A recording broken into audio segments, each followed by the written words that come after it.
শোনা যাচ্ছে কিনা একটু জানাবেন, কি শুনতে পাচ্ছেন কিনা।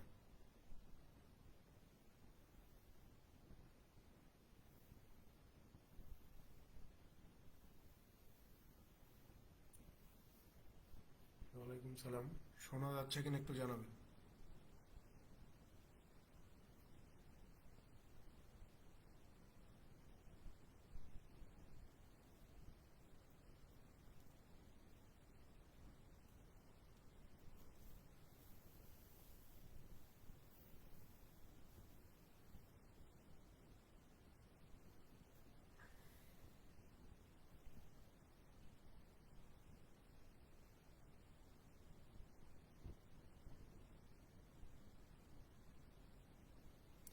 আমাকে শুনতে পাচ্ছেন কিনা একটু জানাবেন যে শুনতে পাচ্ছেন কিনা।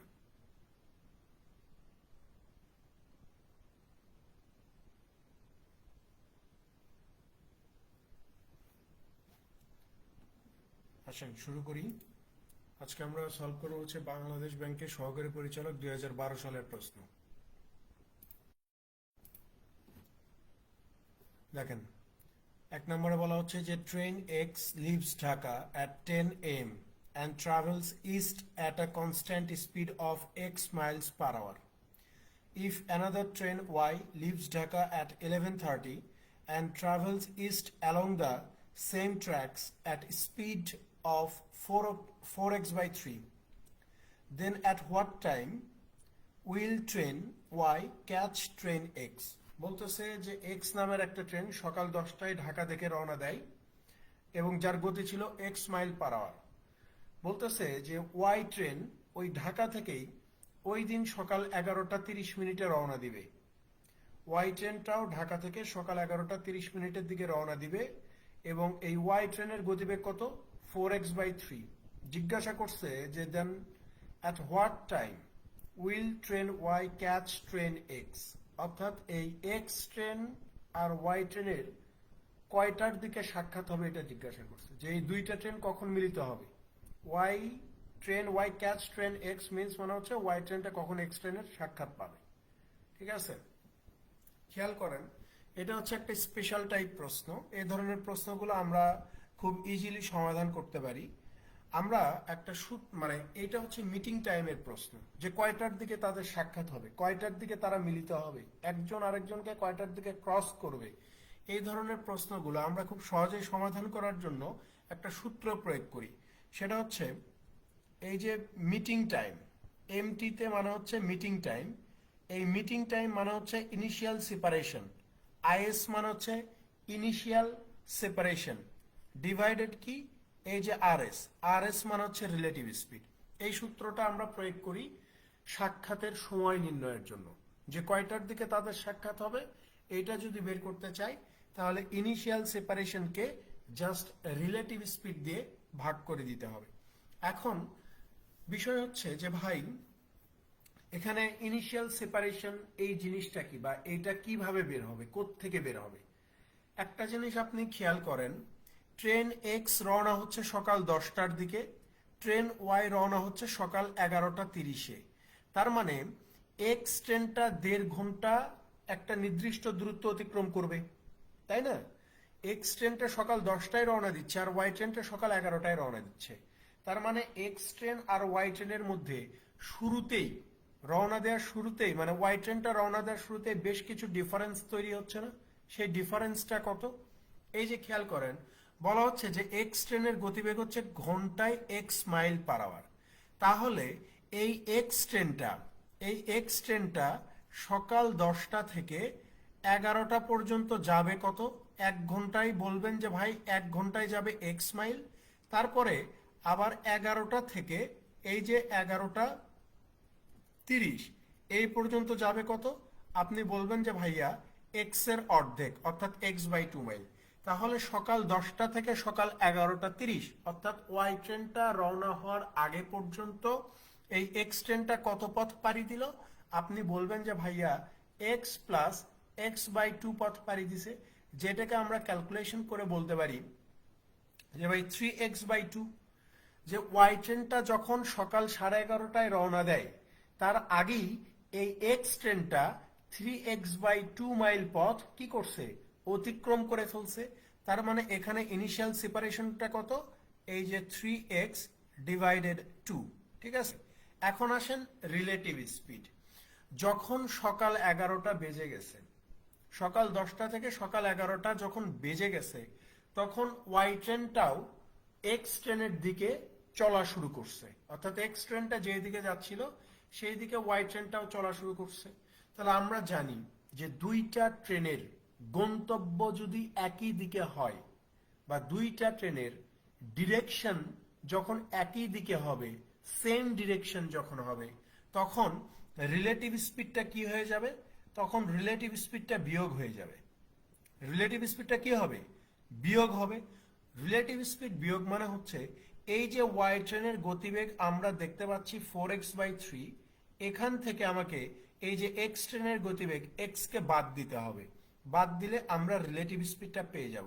সো এখানে যদি আমরা এইটা ক্যালকুলেশন করি, তাহলে এখানে কত পাবো, এই যে 4x - 3x is equal to কত, এই যে x/3 মাইল পার আওয়ার, এইটাই হচ্ছে আমার রিলেটিভ স্পিড। তাহলে এই যে মিটিং টাইম বের করার জন্য আমার রিলেটিভ স্পিড লাগবে, তাহলে এই যে x/3 এটা হচ্ছে আমার রিলেটিভ স্পিড। এইটা ক্যালকুলেশন করেন। দেখেন এইটা যদি আমরা ক্যালকুলেশন করি, তাহলে 3x/2 গুণন এই 3 ওপরে চলে যাবে আর এই x নিচে চলে আসবে। সো এখানে যেহেতু কোনো সংখ্যা নাই, সো আমরা বুঝতেই পাচ্ছি যে এটা মিনিটে কনভার্ট হয়ে যাবে। এটা মিনিটে কনভার্ট হয়ে যাবে বা মিনিটে কনভার্ট করে দিতে হবে। সো মিনিটে যদি আমরা কনভার্ট করে দিই, তাহলে মিনিটে কনভার্ট করে দেওয়ার জন্য এটার সাথে কি করতে হয়, 60কে গুণ করতে হয়। এখন ক্যালকুলেশন করেন, 2 দিয়ে এই 60-এর ভিতরে কতবার যাবে, 30 বার যাবে। এক্স আর এক্স কেটে যাবে, তাহলে 3 3 কে 9, 9 আর 30-এ কত হবে, আপনি বলবেন যে ভাই 270 হয়ে যায়।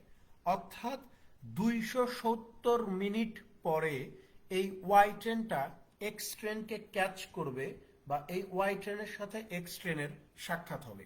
এখন কথা হচ্ছে যে 270 মিনিট মানে কত। 270 মিনিট মানে হচ্ছে, আমরা জানি যে 4 × 240, তার মানে 270 মিনিট মানে হচ্ছে এই যে 4 ঘন্টা 30 মিনিট। অর্থাৎ 4 ঘন্টা 30 মিনিট পরে এই দুইটা ট্রেনের সাক্ষাৎ হবে। কখন থেকে 4 ঘন্টা 30 মিনিট পরে সাক্ষাৎ হবে, যখন থেকে রিলেটিভ স্পিড শুরু হয়েছে। তো এখানে রিলেটিভ স্পিড শুরু হয়েছে কয়টা থেকে, সকাল 11টা 30 থেকে। তাহলে তাদের যে মিটিং টাইম সেটা হবে কখন, এই যে সকাল 11টা 30-এর সাথে, সকাল 11টা 30-এর সাথে যদি আমরা এই যে 4 ঘন্টা 30 মিনিটকে যোগ করে দেই, তাহলে আমরা কত পেয়ে যাব, 11:30 আর 30 মিনিট, 12টা, 12টার সাথে আরো 4 ঘন্টা পরে, তার মানে হচ্ছে 4 PM। অর্থাৎ ওই দিন বিকাল 4টার দিকে একটা ট্রেনের সাথে আরেকটা ট্রেনের সাক্ষাৎ হবে। ঠিক আছে, অর্থাৎ বিকাল 4টায় এই দুইটা ট্রেনের সাক্ষাৎ হবে।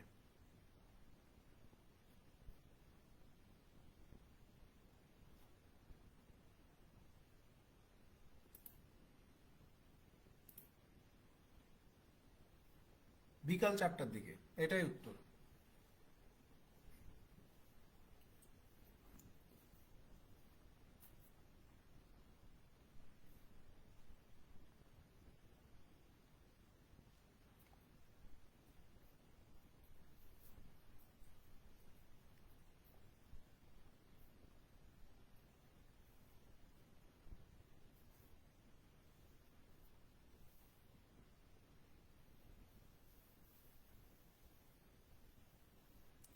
মনোযোগ দেন, এগুলো সহজ প্রশ্ন, 30 সেকেন্ড সময় লাগবে না এগুলো প্রশ্ন কিন্তু স্টুডেন্টদের সলভ করতে। ঠিক আছে, এগুলো আপনাকে কয়েকটা জিনিস একটু মাথায় রাখতে হবে, মানে আপনাকে বেসিক জানতে হবে।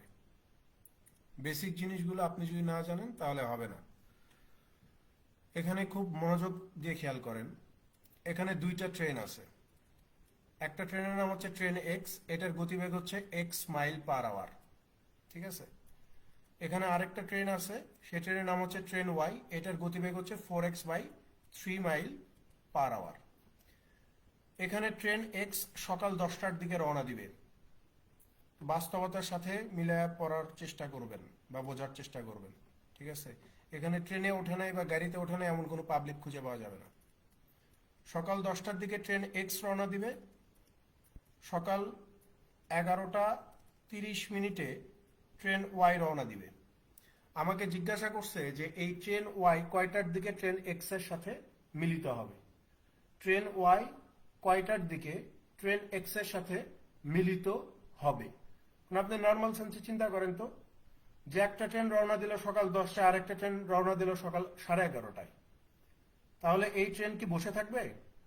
এক্স ট্রেন কি বসে থাকবে নাকি? এক্স ট্রেন বসে থাকার কথা না। এক্স ট্রেন তো চলাই শুরু করছে 10টার দিকে, আর ওয়াই ট্রেন চলা শুরু করছে 11:30টায়। তাহলে এই এক্স ট্রেনটায় 1.5 ঘন্টায় কিছু দূর পথ যাবে। সো 1.5 ঘন্টায় কতটুকু পথ যাবে? এক্স ট্রেন 1.5 ঘন্টায় কতটুকু পথ যাবে? এখানে বলা হচ্ছে যে এক্স ট্রেনের প্রতি ঘন্টার গতিবেগ হচ্ছে এক্স মাইল পার আওয়ার। তাহলে খেয়াল করেন, 1 ঘন্টায় ট্রেন এক্স কত যাবে? এক্স মাইল পার আওয়ার যাবে, মানে এক্স মাইল পথে যাবে। 1 ঘন্টায় ট্রেন এক্স কতটুকু যাবে? X miles per hour, X miles যাবে। তাহলে 1.5 ঘন্টা, সকাল 10টা থেকে সকাল 11:30, কয় ঘন্টা হয়? 1 ঘন্টা 30 মিনিট। 1 ঘন্টা 30 মিনিট মানে কত? 1.5 ঘন্টা। তাহলে 1.5 ঘন্টায় কতটুকু পথ যাবে? 1.5 ঘন্টায় তাহলে কতটুকু পথ যাবে? আপনি বলবেন যে 1.5x মাইল যাবে। এই 1.5x মাইলও যা, এই যে 3x/2 মাইলও তা, একই কথা। ঠিক আছে, সেম জিনিস। এখন প্রশ্নে জিজ্ঞাসা করছে যে ট্রেন ওয়াইটা ট্রেন এক্স এর সাথে কখন সাক্ষাৎ হবে, মিলিত হবে কখন, কয়টার দিকে মিলিত হবে। এখন এটার একটা সূত্র আছে, সেটা হচ্ছে এই যে মিটিং টাইম। মিটিং বানান যে কি বানান বলে ক্ষমা করে দিয়েন। মিটিং টাইম, এই মিটিং টাইম মানে হচ্ছে initial separation. Initial separation divided relative speed. এখন আসেন, ইনিশিয়াল সেপারেশন জিনিস কি? ট্রেন এক্স রওনা দিছে সকাল 10টায়, আর ট্রেন ওয়াই রওনা দিছে সকাল 11:30টায়। তাহলে এই যে ট্রেন এক্স 1.5 ঘন্টায় যতটুকু পথ ট্রেন ওয়াই এর চেয়ে আগায় গেল, এটাই হচ্ছে ইনিশিয়াল সেপারেশন। এইটাই কি? এইটাই initial separation. So initial separation এখানে কত বের করছেন? এই যে 3x/2 বের করছেন, তাহলে লেখেন 3x/2। ঠিক আছে, এরপর আসেন রিলেটিভ স্পিড। এখানে বলতেছে যে ট্রেন ওয়াই এই ট্রেন এক্স কে ক্যাচ করবে। ক্যাচ করবে মানে কি? মিলিত হবে, একে ক্রস করবে। তাহলে এই যে যখনই বলছে ক্যাচ করবে, তখনই আমি বুঝে নিছি যে এই দুইটা ট্রেনের ডিরেকশন সেম। ডিরেকশন যদি সেম হয়, দুইটা ট্রেনের ডিরেকশন যদি সেম হয়, তাহলে রিলেটিভ স্পিড কি হবে? বিয়োগ হবে। তাহলে রিলেটিভ স্পিড এখানে কত হবে? এই যে একটা ট্রেনের গতিবেগ হচ্ছে 4x/3, আর একটা ট্রেনের গতিবেগ হচ্ছে x, এই দুইটা বিয়োগ করে দেন। এই দুইটা বিয়োগ করলে আমরা কত পাইছি? x/3 মাইল পার আওয়ার পাইছি। এটাই হচ্ছে রিলেটিভ স্পিড। ঠিক আছে, এখন এই যে রিলেটিভ স্পিড নিচে, এই যে রিলেটিভ স্পিড নিচে বসাই দিছি। ক্যালকুলেশন করেন, এই যে 3x/2 গুণন এই যে 3 ওপরে চলে যাবে, x নিচে আসবে। ঠিক আছে, এখন আপনি এখানে মানে মিনিট যোগ না করেও আপনি ক্যালকুলেশন করতে পারেন, কোনো সমস্যা নাই। আমি ওখানে বেশি ভেঙে করাইছি, এই জন্য মাথায় ঢোকে নেই। এখানে দেখেন কত হচ্ছে, 3 × 9, 9কে 2 দিয়ে ভাগ করে দেন। 9কে 2 দিয়ে ভাগ করলে কত হয়? এই যে 4.5 ঘন্টা হয়। তার মানে 4.5 ঘন্টা পরে মিটিং টাইম মানে হচ্ছে কখন সাক্ষাৎ হবে। এই যে উত্তর বের হয়েছে 4.5 ঘন্টা পরে। কখন থেকে 4.5 ঘন্টা? যখন থেকে রিলেটিভ স্পিড লাগছে তখন থেকে 4.5 ঘন্টা পরে তাদের সাক্ষাৎ হবে। তো রিলেটিভ স্পিড কখন লাগছে? যখন ওয়াই ট্রেন চলা শুরু করছে। ওয়াই ট্রেন কয়টার দিকে চলা শুরু করছে? ওয়াই ট্রেন সকাল 11:30টায় চলা শুরু করছে। তার মানে এই যে সকাল 11:30 থেকে ঠিক 4.5 ঘন্টা পরে এই দুইটা ট্রেনের সাক্ষাৎ হবে। সকাল 11:30 থেকে 4.5 ঘন্টা পরে কত বাজবে? আপনি বলবেন যে ভাই সকাল 11:30 থেকে 4.5 ঘন্টা পরে বাজবে হচ্ছে বিকাল 4টা। তার মানে বিকাল 4টায় এই দুইটা ট্রেনের সাক্ষাৎ হবে। বেসিক প্রপার্টিজ গুলো জানতে হবে, তাছাড়া সমস্যা।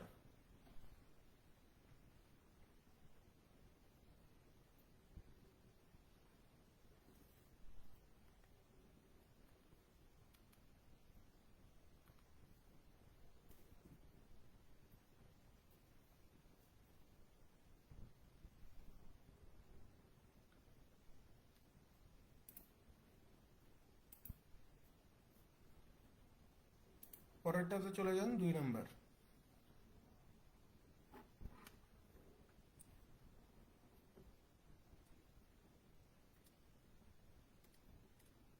দেখেন এখানে বলা হচ্ছে যে in a zoo each pigeon has 2 legs and each rabbit has 4 legs. The head count of the two species together is 12 and the leg count is 32. How many pigeons and how many rabbits are there in the zoo? বলতেছে যে একটা চিড়িয়াখানায় প্রত্যেকটা কবুতরের 2টা করে পা আছে আর প্রত্যেকটা খরগোশের 4টা করে পা আছে। তো বলা হচ্ছে যে তাদের মাথা যদি গণনা করা হয় তাহলে দেখা যায় যে কবুতর আর খরগোশের টোটাল মাথার সংখ্যা কয়টা? 12টা। And the leg count is 32 এবং তাদের পায়ের সংখ্যা হচ্ছে 32টা। তো জিজ্ঞাসা করছে যে তাহলে ওই চিড়িয়াখানায় কতগুলা কবুতর আর কতগুলা খরগোশ আছে বের করেন। ঠিক আছে, তো এখানে বলা হয়েছে যে মাথার সংখ্যা হচ্ছে 12টা। সো মাথার সংখ্যা 12টা থেকে আমরা এখানে খুব স্পষ্ট বুঝতে পারছি যে ভাই এখানে কবুতর আর হচ্ছে খরগোশ মিলে 12টা আছে। তাহলে আমি যদি ধরে নেই যে কবুতরের সংখ্যা 12টার মধ্যে এক্স সংখ্যক, কবুতরের সংখ্যা আমি ধরে নিলাম 12টার মধ্যে এক্স সংখ্যক, তাহলে র্যাবিট আছে কয়টা?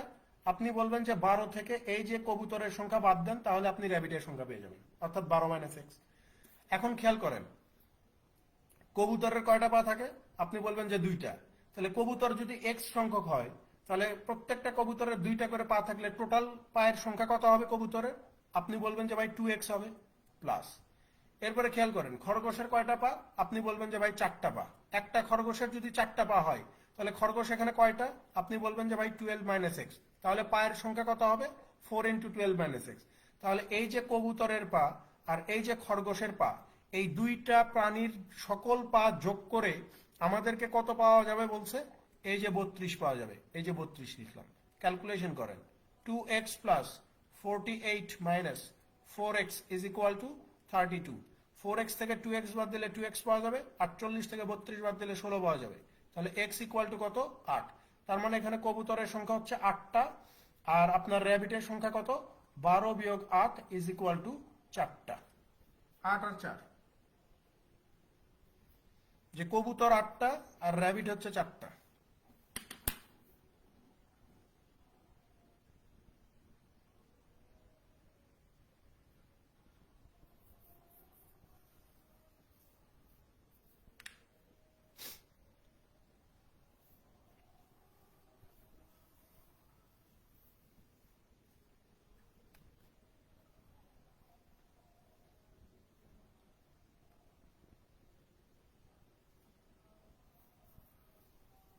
পরেরটাতে চলে যান 3 নাম্বার।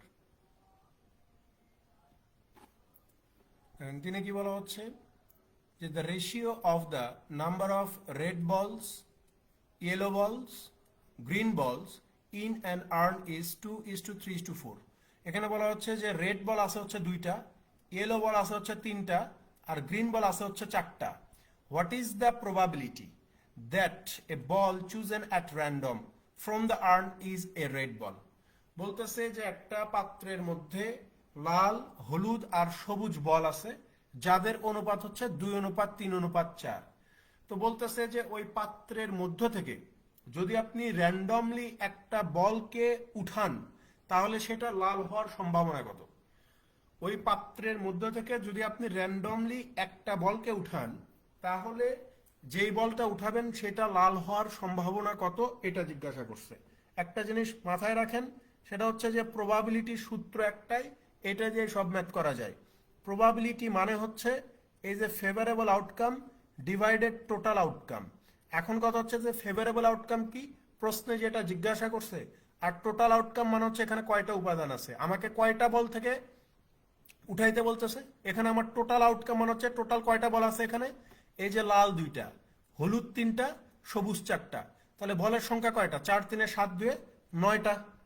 বলের সংখ্যা হচ্ছে 9টা। এখন আমাকে বলতেছে যে 2টা বল উঠাবো এবং সেটা লাল হওয়ার সম্ভাবনা কত। তাহলে আপনি লাল বল উঠাবেন লালটা থেকে, তাহলে লাল বলের সংখ্যা এখানে কত? 2টা। লাল বলের সংখ্যা এখানে কয়টা? 2টা। তার মানে ফেভারেবল আউটকাম কত হবে? এই যে 2 হবে। তাহলে প্রবাবিলিটি কত হচ্ছে, সম্ভাবনা কত? এই যে 2/9। এটাই উত্তর। এখানে আপনি বলতে পারেন যে ভাই 2C1 9C1 কেন লিখলেন না? কারণ 2C1 মানেই 2, 9C1 মানেই 9, ওটা আলাদা করে লেখার কোনো দরকার নেই। ঠিক আছে, যেখানে টোটাল বলের সংখ্যা হচ্ছে 9টা আর আমি 2টা থেকে একটা উঠাবো, 2টা থেকে একটা, তো আমার লাল বল উঠাইতে হবে। সো লাল বলের সংখ্যা কয়টা? 2টা। So favourable outcome 2। তার মানে সম্ভাবনা হচ্ছে 2/9।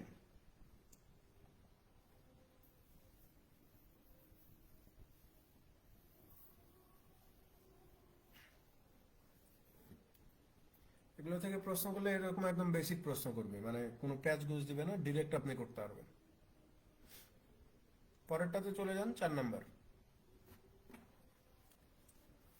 দেখেন 4-এ কি বলা হচ্ছে যে what is the probability that the product of two integers not necessarily different integers randomly selected from the numbers 1 through 20 inclusive is odd। বলতেছে যে 1 থেকে 20 পর্যন্ত যে 20টা সংখ্যা আছে এর মধ্যে থেকে, অর্থাৎ 1 থেকে 20 পর্যন্ত যে 20টা সংখ্যা আছে তার মধ্যে প্রত্যেকবার 2টা করে সংখ্যা গুণ করলে সেই গুণফল বিজোড় হওয়ার সম্ভাবনাটা কত? কথা বুঝছেন?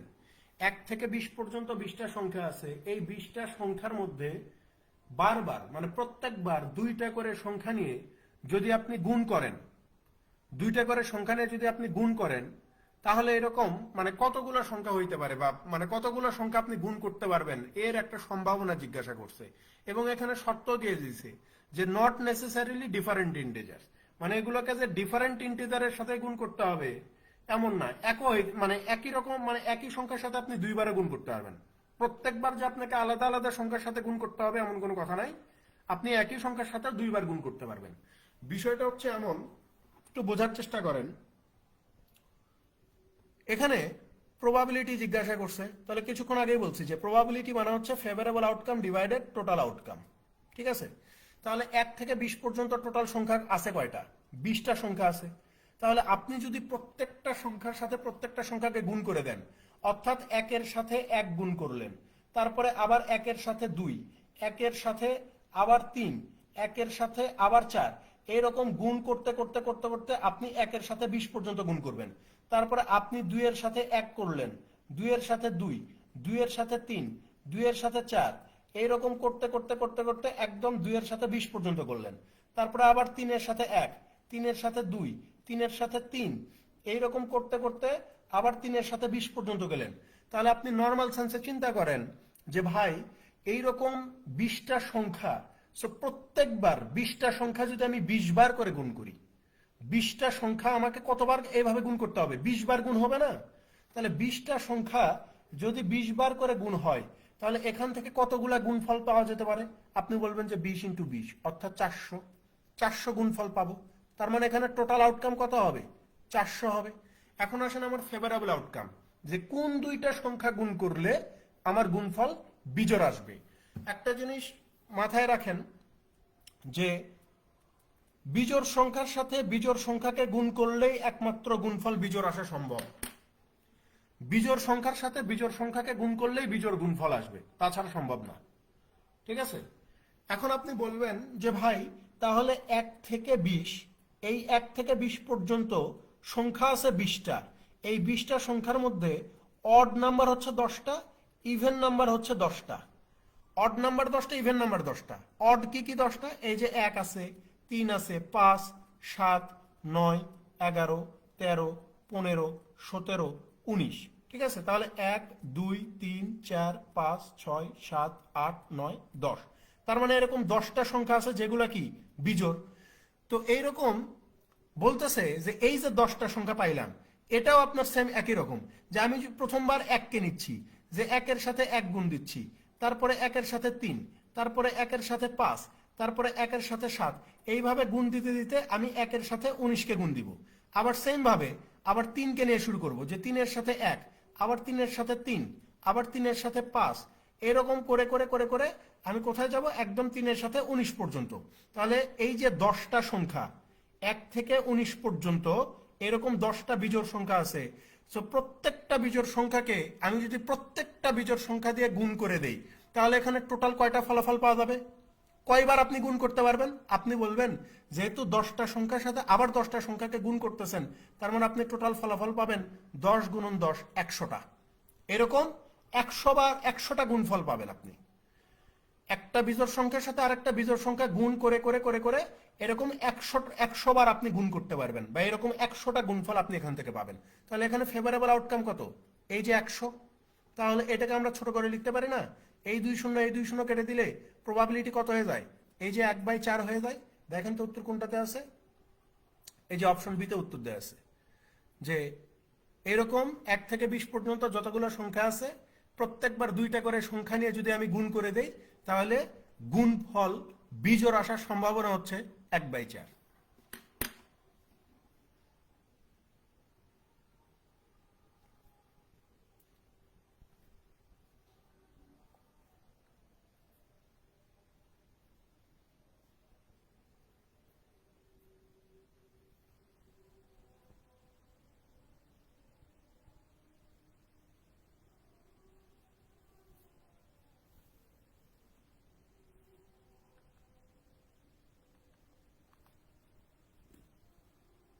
পরেরটাতে চলে যান, 5 নম্বর। দেখেন এখানে বলা হচ্ছে যে point A is 10 miles west of point B. Point B is 30 miles north of point C. Point C is 20 miles east of point D. What is the distance between point A and point D? খেয়াল করেন, আগে আমরা দিক নির্ণয় করে নেই। এটা ধরে নেন নর্থ, এটা সাউথ, এটা ওয়েস্ট, আর হচ্ছে এটা ইস্ট। ঠিক আছে, তো এখন বলতেছে যে point A 10 miles west of point B. Point A হচ্ছে 10 miles west of point B. তাহলে আমি যদি ধরে নেই যে এইটা হচ্ছে আমার পয়েন্ট বি, তাহলে এখান থেকে এই যে 10 মাইল ওয়েস্টে আসলে আমি এই যে পয়েন্টটা পাচ্ছি এটাকে আমি এ ধরে নিলাম। তারপরে বলতেছে point B is 30 miles north of point C. Point বিটা হচ্ছে পয়েন্ট সির 30 মাইল নর্থে। তাহলে আমি যদি এইটাকে আমি পয়েন্ট সি ধরি, তাহলে এই সি পয়েন্ট থেকে এই যে 30 মাইল নর্থে গেলে আমি বি পয়েন্ট পাচ্ছি। তারপরে বলতেছে যে point C is 20 miles east of point D. Point সিটা হচ্ছে ডি পয়েন্টের 20 মাইল ইস্টে। ঠিক আছে, তাহলে আমি যদি ধরি যে এইটা হচ্ছে আমার সেই ডি পয়েন্ট, এইটা হচ্ছে আমার ডি পয়েন্ট, তাহলে এখান থেকে ঠিক 20 মাইল ইস্টে আমার কি হবে, এই যে পয়েন্ট সি হবে। তাহলে আপনি নর্মালি চিন্তা করেন যে পয়েন্ট বি থেকে এ পর্যন্ত যদি 10 হয়, তাহলে এই যে পয়েন্ট সি এখান থেকে এই যে এই পয়েন্ট পর্যন্ত, অর্থাৎ আমি যদি এই দুইটা পয়েন্টকে অ্যাড করে দিই, এই দুইটা পয়েন্টকে যদি অ্যাড করে দেই, তাহলে আমি বলবো যে পয়েন্ট সি থেকে এই পয়েন্টের একটা নাম দিলাম আমি পয়েন্ট ই। ঠিক আছে, এই পয়েন্টের আমি একটা নাম দিলাম যে পয়েন্ট ই। আমাকে বলে দিছে যে ডি থেকে সি হচ্ছে 20 মাইল। তাহলে আমি বলতে পারি যে সি থেকে এই এ এই পর্যন্ত হবে 10 মাইল। এটার আমি একটা নাম দিচ্ছি ই, যে সি থেকে এই পর্যন্ত 10 মাইল আর ই থেকে ডি পর্যন্ত কত হবে, 10 মাইল হবে। তাহলেই তো এই যে ডি পয়েন্ট থেকে সি পয়েন্টের দূরত্ব 10 আর 10 20 হয়ে গেল। এখন আমাকে কি জিজ্ঞাসা করছে যে what is the distance between point A and D. তাহলে এই যে পয়েন্ট এ আর ডি এই দূরত্বটা কত এটা বের করেন। তাহলে আপনি নর্মাল সেন্সে চিন্তা করেন তো ভাই, সেটা হচ্ছে যে এই যে এই পোর্শনটা, অর্থাৎ এই যে বি আর সি এই বাহুটা যদি 30 মিটার হয়, তাহলে এই যে এ আর ই এই বাহুটাও কত হবে, 30 হবে। কারণ বি থেকে সি পর্যন্ত যদি 30 হয়, তাহলে এই যে এ থেকে ই এই বাহুটাও কত হওয়া লাগবে, 30 হওয়া লাগবে। সো আপনি যদি এই পার্টটাকে বাদ দিয়ে শুধুমাত্র এই পোর্শনটাকে নিয়ে চিন্তা করেন, অর্থাৎ এটা একটা ত্রিভুজ আকৃতির একটা শেপ হয়েছে, যদি এই পোর্শনটাকে নিয়ে চিন্তা করেন, তাহলে আপনি বলবেন যে ভাই এইটা তো একটা রাইট অ্যাঙ্গেল ট্রায়াঙ্গেল হয়ে গেছে, যার এ ই লম্ব, ডিই হচ্ছে ভূমি, আর এডি হচ্ছে অতিভুজ। এই এডি কত এটা জিজ্ঞাসা করছে, অর্থাৎ আমরা এই যে ভূমি বেজ, যেটা বেজ আমরা জানি যে বেজ হচ্ছে 10। ঠিক আছে, আমার এই যে হাইট বা লম্ব যেটাই বলি না কেন, এটা আমরা কত জানি, 30 জানি। আমার কাছে জিজ্ঞাসা করছে যে হাইপোটেনাস কত, অর্থাৎ এই যে অতিভুজটা কত, এইটা কত এটা জিজ্ঞাসা করছে। তাহলে আমরা ওই যে পিথাগোরাসের সূত্র প্রয়োগ করতে পারি না এখানে, যে লম্ব স্কোয়ার মানে হচ্ছে এই যে লম্ব স্কোয়ার যোগ ভূমি স্কোয়ার ইজ ইকুয়াল টু অতিভুজ স্কোয়ার। তাহলে লম্ব কত, এই যে 30 স্কোয়ার, প্লাস ভূমি কত, এই যে 10 স্কোয়ার, অতিভুজ কত, এই যে এইচ স্কোয়ার। তাহলে এখানে কত হবে, 30-এর উপর 30 করলে 900 যোগ 10-এর উপর 10 করলে 100। তার মানে এইচ স্কোয়ার সমান সমান কত, 1000 তাহলে আমরা বলতে পারি যে ভাই এইচ সমান সমান কত, এটা তো বের করতে হবে। আপনি বলবেন যে √1000। এখন আমরা সবাই জানি যে 1000-এর উপরে যদি আমরা বর্গমূল করি তাহলে আমরা ফলাফল কত পাবো, 100 পেয়ে যাব। কিন্তু প্রশ্নের অপশনগুলো যদি আমরা খেয়াল করে দেখি তাহলে কোথাও কিন্তু 100 নাই উত্তর। তার মানে এখানে এই যে 10√10-এ আমাকে এই জিনিসটাকে কনভার্ট করতে হবে। 10√10-এ অর্থাৎ আমি যদি এই বিষয়টাকে এইভাবে ভাঙি যে এই 1000-কে যদি আমি এরকম করি যে 100 গুণন 10, তাইলে কোনো সমস্যা আছে? তাহলে এই সমান সমান কত হবে, 100-এর উপরে বর্গমূল করলে 10 পাওয়া যায়, আর এই যে √10, তাহলে এই যে অতিভুজ সেটা কত হচ্ছে, 10√10 হয়ে যাচ্ছে। 10√10 হয়ে যাচ্ছে। তো প্রশ্নে তো এটাই জিজ্ঞাসা করছে যে এডি অতিভুজের দৈর্ঘ্য কত, এই যে অপশন ইতে দেওয়া আছে 10√2, সরি 10√10, এটাই হচ্ছে আমার অতিভুজ।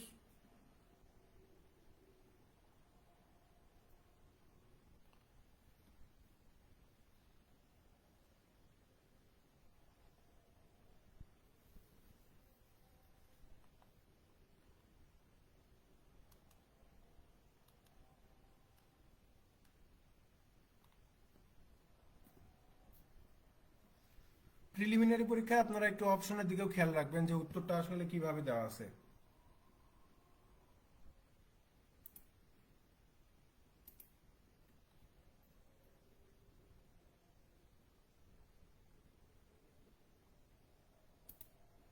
পরেরটাতে চলে যান। দেখেন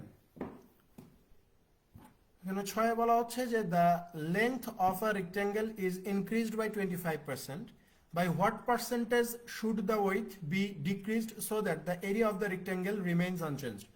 বলতেছে যে একটা আয়তক্ষেত্রের দৈর্ঘ্য যদি আপনি 25% বৃদ্ধি করে দেন, এবং ঠিক আছে বলা হচ্ছে যে একটা আয়তক্ষেত্রের দৈর্ঘ্যকে যদি আপনি 25% বৃদ্ধি করেন তাহলে প্রস্থকে কত পার্সেন্ট হ্রাস করতে হবে, বা প্রস্থকে আপনি কত পার্সেন্ট কমায় দিবেন যাতে করে ক্ষেত্রফল অপরিবর্তিত থাকে।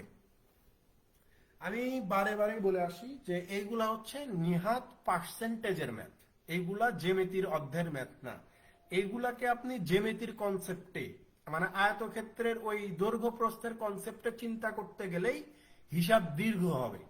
সো আমরা এইগুলা করব না, আমরা এটাকে পার্সেন্টেজের কনসেপ্টেই শেষ করে দিব। আমি ধরেই নিচ্ছি যে শুরুতে ওই আয়তক্ষেত্রের যে এরিয়াটা ছিল সেটা ধরে নিলাম 100 ছিল, 100 ছিল, 100 ছিল। আগে লেন্থ কত ছিল, মানে আগে দৈর্ঘ্য কত ছিল প্রস্থ কত ছিল এটা জানার দরকার নাই, আমি শুধু এটা জানি যে দৈর্ঘ্য আর প্রস্থ গুণ করে আমি 100 পাইছি। এখন আপনি যদি এখানে আয়তক্ষেত্রের দৈর্ঘ্য আগে যা ছিল সেইটার চেয়ে যদি 25% বৃদ্ধি করে দেন তাহলে 100% আপনার যে এরিয়া এইটা বেড়ে যাবে। এইটা বেড়ে কত হয়ে যাবে, আপনি বলবেন যে 100-র উপরে 25% বৃদ্ধি পাবে। তাহলে 100-র উপরে 25% বৃদ্ধি পেয়ে জিনিসটা কত হয়ে যাবে, 125 হয়ে যাবে। এখন বলতেছে যে আপনি এই প্রস্থটাকে কত পার্সেন্ট কমাবেন যাতে করে আপনার এরিয়া আনচেঞ্জড থাকে। অর্থাৎ এরিয়া শুরুতে 100 ছিল, এখন এই যে শেষেও যদি আপনার 100 থাকে তাহলে আমি এখানে কত পরিমাণে ডিক্রিজ করব। প্রথমে জিনিসটা 100 ছিল, 25% বৃদ্ধি করে 125 হয়েছে। তারপরে বলতেছে যে 125 থেকে আমাকে পূর্বের অবস্থায় 100-তে ফেরত আনতে হবে। তাহলে এখানে আমি কত পার্সেন্ট ডিক্রিজ করতে পারি? আপনি বলবেন যে ভাই আপনি যদি 125 থেকে 100-তে যদি আসতে চান তাহলে আপনাকে 25 ডিক্রিজ করতে হবে। কত ডিক্রিজ করতে হবে, 25 ডিক্রিজ করতে হবে। তো এটা পার্সেন্টেজে কত, তাহলে এই যে 25-কে যে আপনি কমাবেন ডিক্রিজ করবেন এটা কার উপরে কমাবেন, অবশ্যই 125-এর উপরে কমাবেন, কারণ আপনি 125 থেকে 100-তে নিয়ে যাচ্ছেন কমায়। তাহলে 125-এর উপরে আপনাকে কমাতে হবে কত, 25 কমাতে হবে। তো এটা পার্সেন্টেজে আপনি কত কমাচ্ছেন সেটা জিজ্ঞাসা করছে। 25 125-এর ভিতরে যাবে 5 বার, 5 100-এর ভিতরে যাবে 20 বার। তাহলে এখানে মূলত আপনাকে 20% যদি আপনি প্রস্থটাকে ডিক্রিজ করে দেন তাহলেই আপনার ক্ষেত্রফল আগের মতোই থাকবে, অর্থাৎ শুরুতেও 100 ছিল, পরবর্তীতেও 100 থাকবে। সো এখানে আপনাকে এই যে 20% ডিক্রিজ করতে হবে। ঠিক আছে, প্রস্থটাকে 20% ডিক্রিজ করা লাগবে, সহজ হিসাব।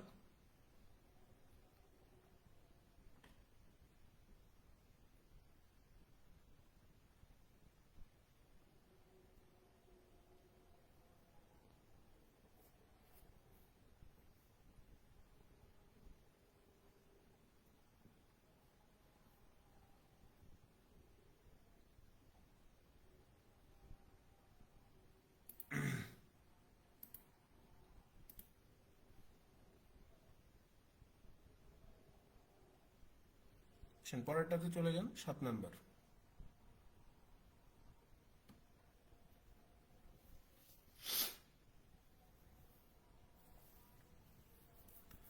দেখেন এটাও সহজ প্রশ্ন, দেখতেই শুধু এরকম লাগতেছে। এখানে বলা হচ্ছে যে a closed rectangular tank contains a certain amount of water. বলতেছে যে একটা আয়তকার ট্যাঙ্কে বেশ কিছু মানে একটা নির্দিষ্ট পরিমাণ পানি আপনি রাখতে পারবেন। তারপরে এগুলো আজে বাজে কথা, ঠিক আছে। তারপরে বলতেছে যে when the tank is placed on it's 3 feet by 4 feet side, the height of the water in the tank is 5 feet। বলতেছে যে ওই পানির ট্যাঙ্কিটা যদি আপনি 3 feet by 4 feet অবস্থান করেন, মানে ধরে নেন যে আপনি ওই পানির ট্যাঙ্কির যেই লেংথ, ঠিক আছে, এইটা হচ্ছে 4 ফিট। পানির ট্যাঙ্কির যেই প্রস্থ এইটা কত দেওয়া আছে, বলা হচ্ছে যে 3 ফিট, ঠিক আছে। আর ওই পানির ট্যাঙ্কির মধ্যে দেখেন পানির ট্যাঙ্কিটা কিরকম হয়। পানির ট্যাঙ্কি আমরা সবাই দেখছি না, এখনকার যেগুলো পাওয়া যায় সেগুলো না, যেগুলো ওই যে আপনার একদম ইট বালি সিমেন্ট দিয়ে তৈরি করে। আপনি দেখবেন যে বিভিন্ন পুরাতন মসজিদে আছে, এখন তো সব জায়গায় যে গাজী মদিনা হ্যানত্যান এগুলো ঢুকে গেছে, কিন্তু আগে ইট দিয়ে বানাইতো না পানির ট্যাঙ্কি। সো এটা কখনো কখনো স্কোয়ার শেপে হইতো বা একটু বড়গুলা রেক্ট্যাঙ্গেল শেপ ধারণ করতো। সো এই যে রেক্ট্যাঙ্গেল শেপের একটা পানির ট্যাঙ্কি, যার দৈর্ঘ্য এখানে বলতেছে যে 4 ফিট, প্রস্থ কত 3 ফিট। আর ওই পানির ট্যাঙ্কির মধ্যে মানে পানির ট্যাঙ্কি হচ্ছে ছোট একটা ঘরের মতো। সো ঘরের উচ্চতা আছে না, ঘরের উচ্চতা আছে না, পানির ট্যাঙ্কিটা কি একটা ঘরের মতো না। সো ওইটার তো একটা উচ্চতা আছে। সো বলতেছে যে ওইটার মধ্যে যখন আপনি পানি রাখবেন তখন পানির উচ্চতা হয়ে যায় 5 ফিট। তার মানে আপনার ওই ট্যাঙ্কির যে উচ্চতা সেটা হচ্ছে 5 ফিট। তো এটা কিসের সূত্র লিখলাম? ভলিউমের না, ভলিউম যে ওইটার আয়তনটা কত আসলে, ঠিক আছে। ওই পানির ট্যাঙ্কির যে আয়তন সেটা আমরা লিখলাম। যে ভলিউমের সূত্র আমরা সবাই জানি যে দৈর্ঘ্য গুণ প্রস্থ গুণ উচ্চতা। সো লিখলাম। এখন আমাকে বলতেছে আরেকটা শর্ত দিচ্ছে, আরেকটা শর্ত বলতেছে যে when the tank is placed on another side of dimensions 4 feet by 5 feet। বলতেছে যে ভাই না, তুমি এইভাবে পানির ট্যাঙ্কিটা সেট করো না, তুমি পানির ট্যাঙ্কিটা এইভাবে সেট করো, এই যে 4 feet by 5 feet সেট করো। আগে তো প্রথম 4/3 করছিলা, সো এইবার একটু চেঞ্জ করো, ঠিক আছে। এইবার তুমি লেন্থ করো 5 ফিট, ঠিক আছে, প্রস্থ দাও 4 ফিট, 5 feet by 4 feet তুমি পানির ট্যাঙ্কিটা সেট করে দাও। এখন জিজ্ঞাসা করছে যে হোয়াট ইজ দ্য হাইট, তাহলে এইবার পানির ট্যাঙ্কির যে উচ্চতা সেটা কত হবে। এখন পানির ট্যাঙ্কির উচ্চতা কত হবে এটা জিজ্ঞাসা করছে। তার মানে পানির ট্যাঙ্কিটা কিন্তু আপনার সেমি আছে, পানির ট্যাঙ্কি সেমি আছে, পানির ট্যাঙ্কির যে আয়তন সেটা কিন্তু সেম আছে। পানির ট্যাঙ্কির আয়তনটা সেম রেখে আপনি চিন্তা করতেছেন যে প্রথমে একজন বলল যে দৈর্ঘ্য 4 feet by 3 feet করো, উচ্চতা তাইলে 5 feet হবে। আরেক মুরব্বী এসে বলতেছে যে না না, এটা করার দরকার নাই, আমরা 5 feet by 4 feet পানির ট্যাঙ্কি করি, তাহলে এবার দেখো উচ্চতাটা কত আসে। তাহলে এই যে ভলিউম 1 অর্থাৎ পানির ট্যাঙ্কির প্রথম প্রথম শর্তের যে আয়তনটা হবে আর দ্বিতীয় শর্তের যে আয়তনটা হবে, এই দুইটাই কি হবে, সমান হবে। অর্থাৎ প্রথম ভলিউম আর দ্বিতীয় ভলিউম সমান হবে। অর্থাৎ এখানকার L into B into H is equal to L into B into H এর সমান হবে। তো প্রথম ক্ষেত্রে সবগুলো আমি জানি যে দৈর্ঘ্য 4, প্রস্থ 3, উচ্চতা 5। দ্বিতীয় ক্ষেত্রে দৈর্ঘ্য জানি 5, প্রস্থ জানি 4, উচ্চতা কত এটা জানি না, সো এটাকে আমি এইচ ধরে নিচ্ছি। যে দ্বিতীয় ক্ষেত্রে আমার উচ্চতা আমি জানতাম না, সেটাকে এইচ ধরে নিচ্ছি। তাহলে 4 আর 5 কেটে দেন, 4 আর 5 যদি কেটে যায় তাহলে এই যে দ্বিতীয় ক্ষেত্রে আপনার ওই পানির ট্যাঙ্কির উচ্চতা কত হবে, 3 হবে না, 3 ফিট হয়ে যাবে না, সেই 3 ফিটই উত্তর।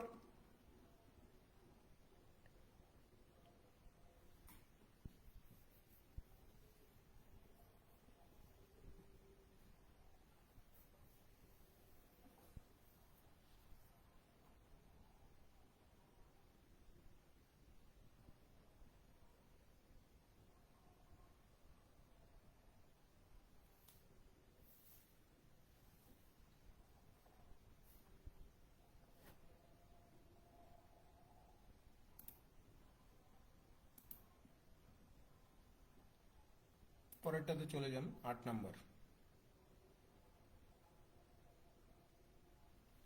দেখেন 8 নম্বরে কি বলা হচ্ছে যে if for integer x 5 is less than x is less than 10 and y equal to x plus 5, what is the greatest possible value of x plus y? বলতেছে যে এক্স হচ্ছে একটা ইন্টিজার যার একটা রেঞ্জ দেওয়া আছে, যে এক্স এর মানটা হবে 5-এর চেয়ে বড় বাট 10-এর চেয়ে ছোট। এখানে এক্স এর যে ভ্যালুটা সেটা 5-এর চেয়ে বড়, 10-এর চেয়ে ছোট হবে।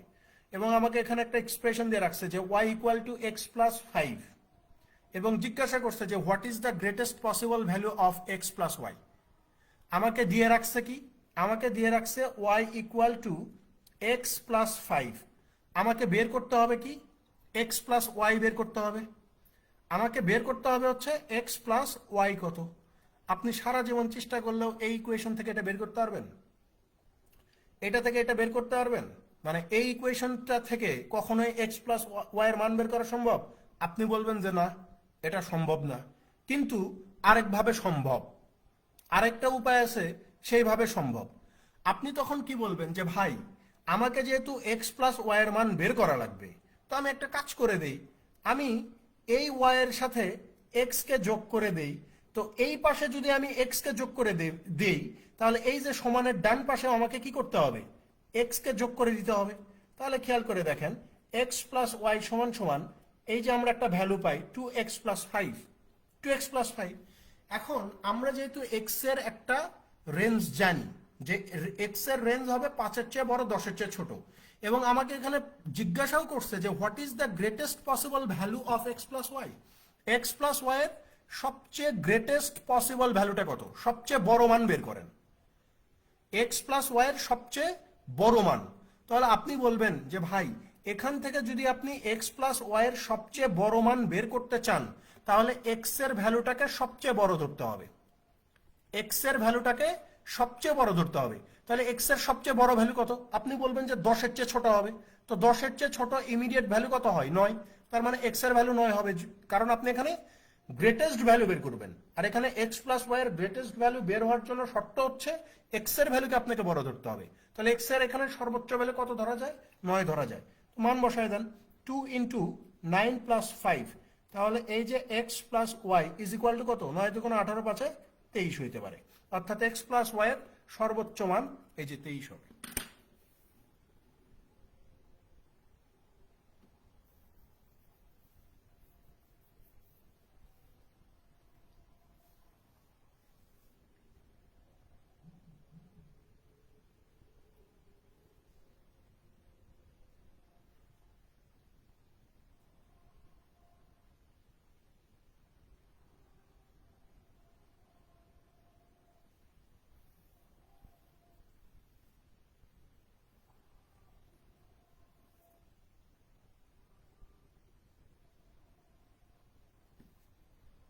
পরেরটাতে চলে যান।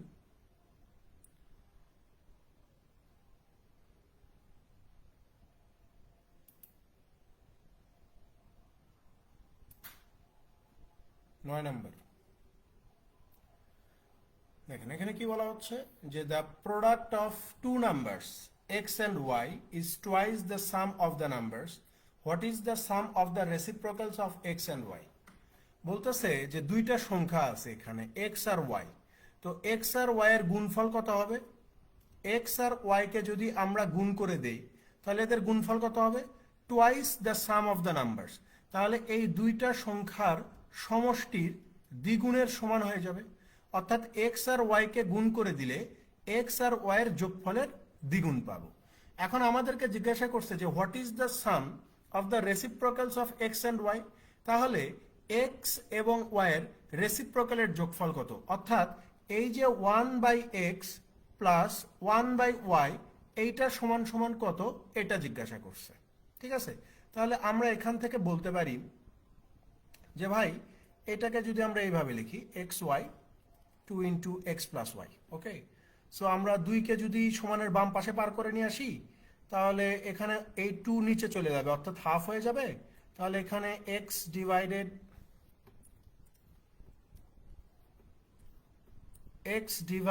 X Y plus Y divided X Y, কারণ এক্স ওয়াই এই পাশে আসলে নিচে চলে যাবে। ঠিক আছে, তাহলে আপনি বলতে পারেন যে ভাই, এটা যদি আমরা সলভ করি, তাহলে এক্স ওয়াই আমরা লসাগু করলে এখানে ওই আলটিমেটলি এক্স প্লাস ওয়াই পাওয়া যাবে, যেটার মান কত?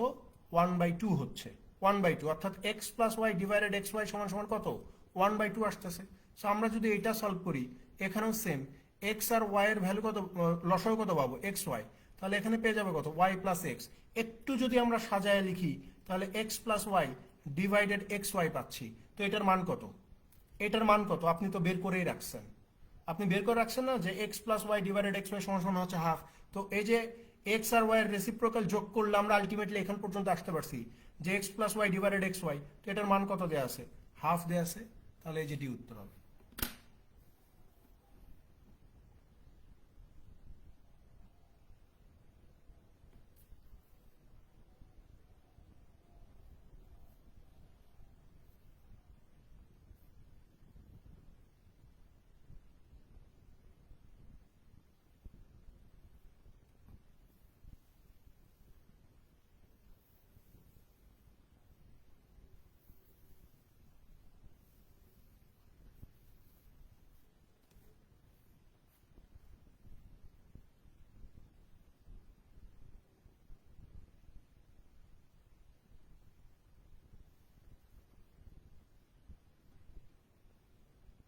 পরেরটাতে চলে যান, 10 নম্বর।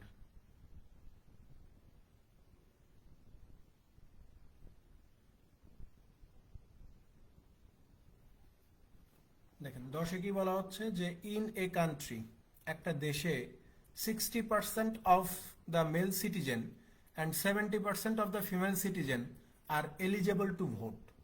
70% of the male citizens eligible to vote voted and 60% of male citizens eligible to vote voted. What fraction of the citizens voted during the election? এখানে বলা হচ্ছে যে একটা দেশে যতজন পুরুষ আছে তার 60% হচ্ছে ভোট দেওয়ার উপযুক্ত বা মানে ভোটার, আর যতজন মহিলা আছে তার 70% হচ্ছে ভোট দেওয়ার মানে ভোট দেওয়ার উপযুক্ত বা বয়স হয়েছে। তারপর বলতেছে যে যারা ভোট দেওয়ার যোগ্যতা রাখে সেসব পুরুষদের 70% ভোট দিবে, আর যেসব মহিলারা ভোট দেওয়ার যোগ্যতা রাখে তাদের 60% ভোট প্রদান করবে। What fraction of the citizens voted during the election? তাহলে ওই নির্বাচনে মোট নাগরিকের কত অংশ ভোট দেয়, ওই নির্বাচনে মোট নাগরিকের কত অংশ ভোট দিবে এটা জিজ্ঞাসা করছে। সিম্পল জিনিস ভাই, আমি ধরেই নিচ্ছি যে ওই দেশে পুরুষের সংখ্যা হচ্ছে 100 জন, মহিলার সংখ্যা আমি ধরে নিচ্ছি 100 জন, ঠিক আছে। তাহলে এলিজেবল ভোটার কত, এই যে বলেই দিছে, মানে ভোট দেওয়ার উপযুক্ত কতজন পুরুষ আছে, মোট পুরুষ ভোটারের 60%। তাহলে 160% কত, 60। আর মহিলা হচ্ছে 100 জন, যাদের মধ্যে এলিজেবল ভোটার কত, এই যে বলে দিচ্ছে যে 70%। তাহলে 170% কত, 70। বলতেছে এই পুরুষ যে 60 জন ভোট দেওয়ার উপযুক্ত, 60 জন ভোট দেওয়ার উপযুক্ত, এই 60 জনের মধ্যে আবার ভোট দিবে কত, 70%। অর্থাৎ ভোট কাস্ট করবে, নিজের ভোট দিবে এমন মানুষ কত আছে, এই যে 60-এর 70%, ঠিক আছে। 60-এর 70% মানে হচ্ছে 42 জন ভোট দিবে। আবার এই যে মহিলা 70 জন ভোট দেওয়ার উপযুক্ত, কিন্তু এই 70 জনের মধ্যে ভোট কাস্ট করবে কত, বলতেছে যে এই 70-এর মধ্যে 60% মহিলা ভোট দিবে। তো 70-এর 60% মানে কত, আপনি বলবেন যে ওই 42। তো জিজ্ঞাসা করছে যে মোট নাগরিকের কতজন ভোট দেয়, তাহলে টোটাল নাগরিক কত, পুরুষ 100 মহিলা 100। তাহলে মোট, পার্সেন্টেজ চায় নাই, অংশ মানে ফ্র্যাকশন চাইছে, ফ্র্যাকশন। তাহলে মোট নাগরিক কত, 200 জন। 200 জনের মধ্যে ভোট দিল কতজন, 42 আর 42-এ 84 জন ভোট দিল। তো 84/200 এটা ফ্র্যাকশন আকারে প্রকাশ করলে কত হবে, এই যে 4 21-এ 84, 4 50-এ 200, অর্থাৎ মোট ভোটারের 21/50 অংশ ভোট দিছে, ঠিক আছে, 21/50।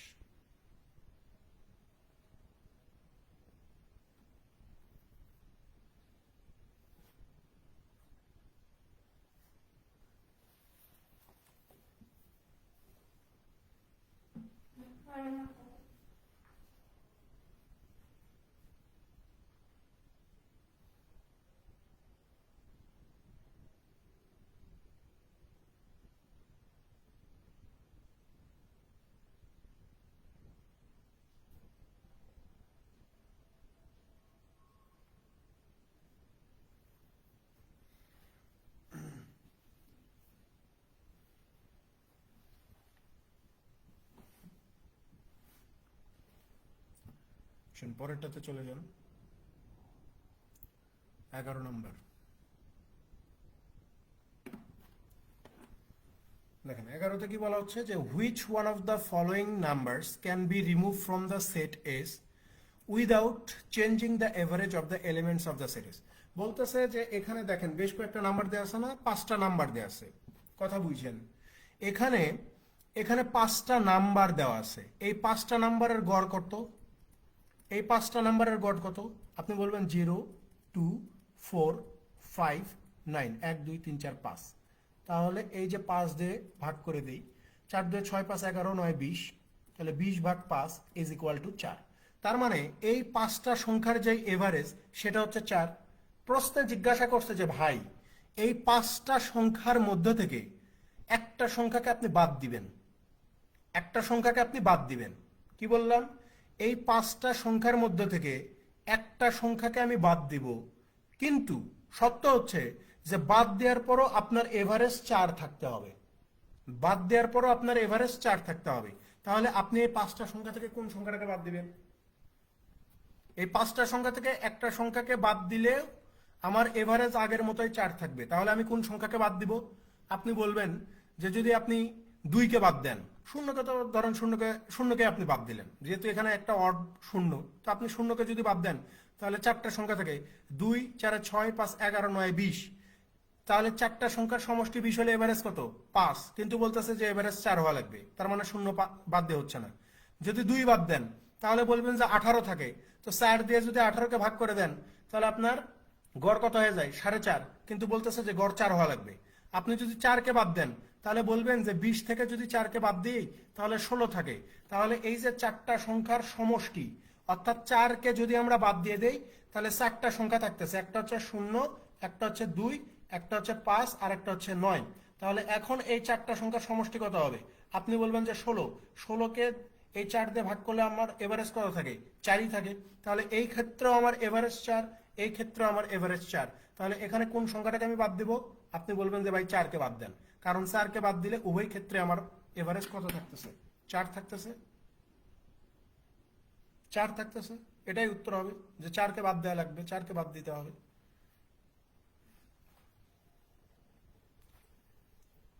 শূন্য বাদ দিলে হবে না।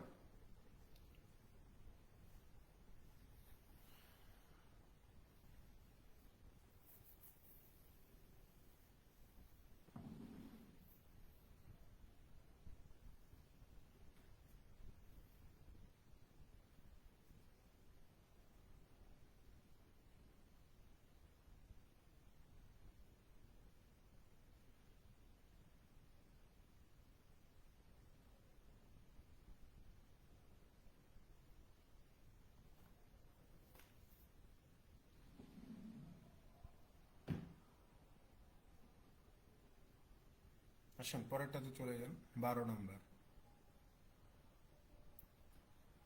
দেখেন এখানে বলা হচ্ছে যে in A set of 3 numbers, 3টা সংখ্যা আছে, the average of the first 2 number is 2, প্রথম 2টা সংখ্যার গড় 2, the average of the last 2 numbers is 3, শেষ 2টা সংখ্যার গড় 3, and the average of the first and last number is 4, প্রথম এবং শেষ সংখ্যার গড় যদি 4 হয়, what is the average of 3 numbers.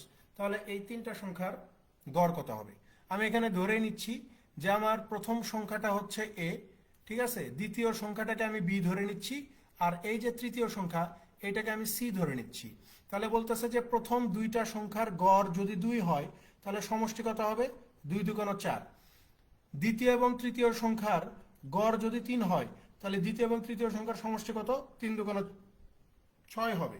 তারপরে বলতেছে যে প্রথম সংখ্যা আর তৃতীয় সংখ্যার গড় কত? 4, তাহলে সমষ্টি কত? 4 2 8। সো এখানে যদি আমরা সবগুলোকে যোগ করে দেই তাহলে আপনি পাবেন 2a 2b 2c is equal to কত? 18।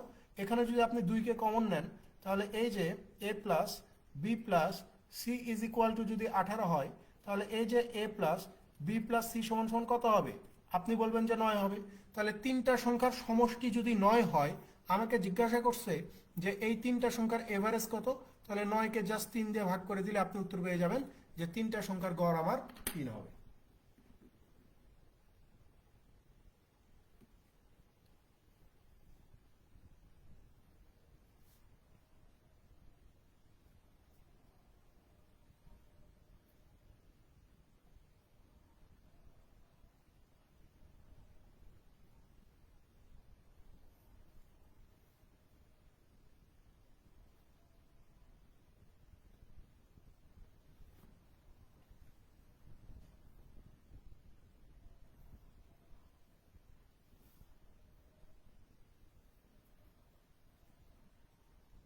পরেরটাতে চলে যান।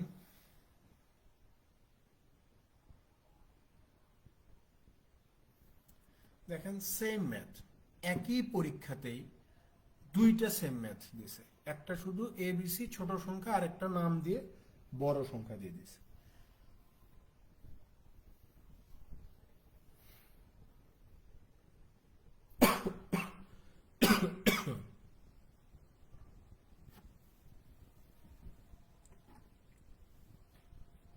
দেখেন ইন 2007 2007 দ্য অ্যারিথমেটিক মিন, এই অ্যারিথমেটিক মিনও যা, এই এভারেজও তা, এই গড়ও তা, ঠিক আছে।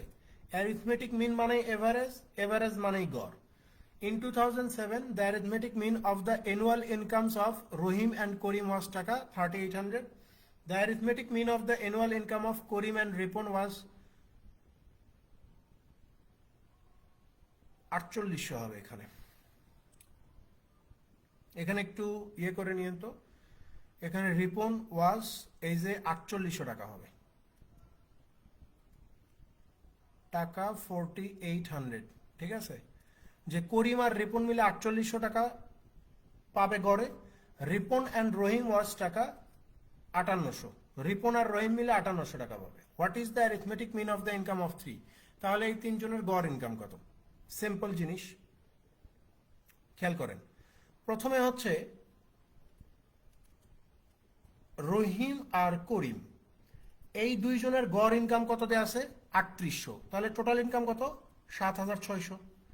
তারপরে খেয়াল করেন করিম আর রিপন, করিম আর হচ্ছে রিপন, এই দুইজনের গড় ইনকাম কত? 4800, টোটাল ইনকাম কত? 9600। তারপরে বলতেছে যে রিপন আর রহিম, রিপন আর রহিম এই দুইজনের গড় ইনকাম কত? 5800, তাহলে টোটাল ইনকাম কত? 58 দোকান হচ্ছে 116, আর এই যে 20। তাহলে খেয়াল করেন এখানে সবাই দুইবার করে আসে না, সবাই দুইবার, তার মানে এই যে 2 রহিম 2 করিম প্লাস 2 রিপন সমান সমান কত? 11000 9000 20000 27000 27000 3 6 1800, তার মানে হচ্ছে 28800 টাকা।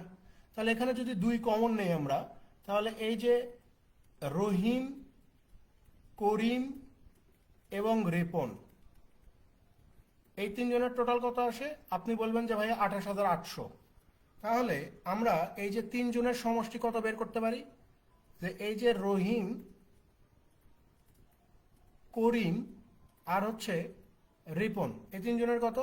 দুই, এই দুইটার ভিতরে যাবে হচ্ছে 144 বার, আর দুইটা শূন্য, 14400। তো জিজ্ঞাসা করছে যে গড় বের করেন, গড় এই তিনজনের সমষ্টি তো 14400, এটা বুঝতে পারতেছি, গড় কত?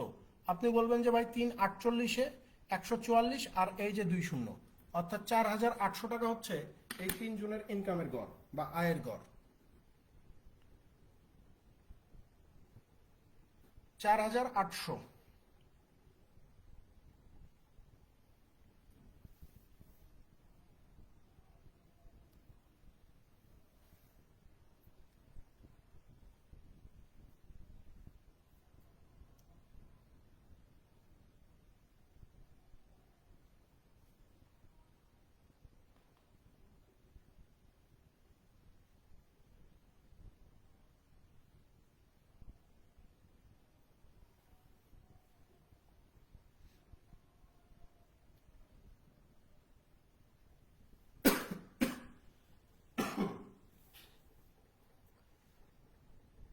পরেরটাতে চলে যান।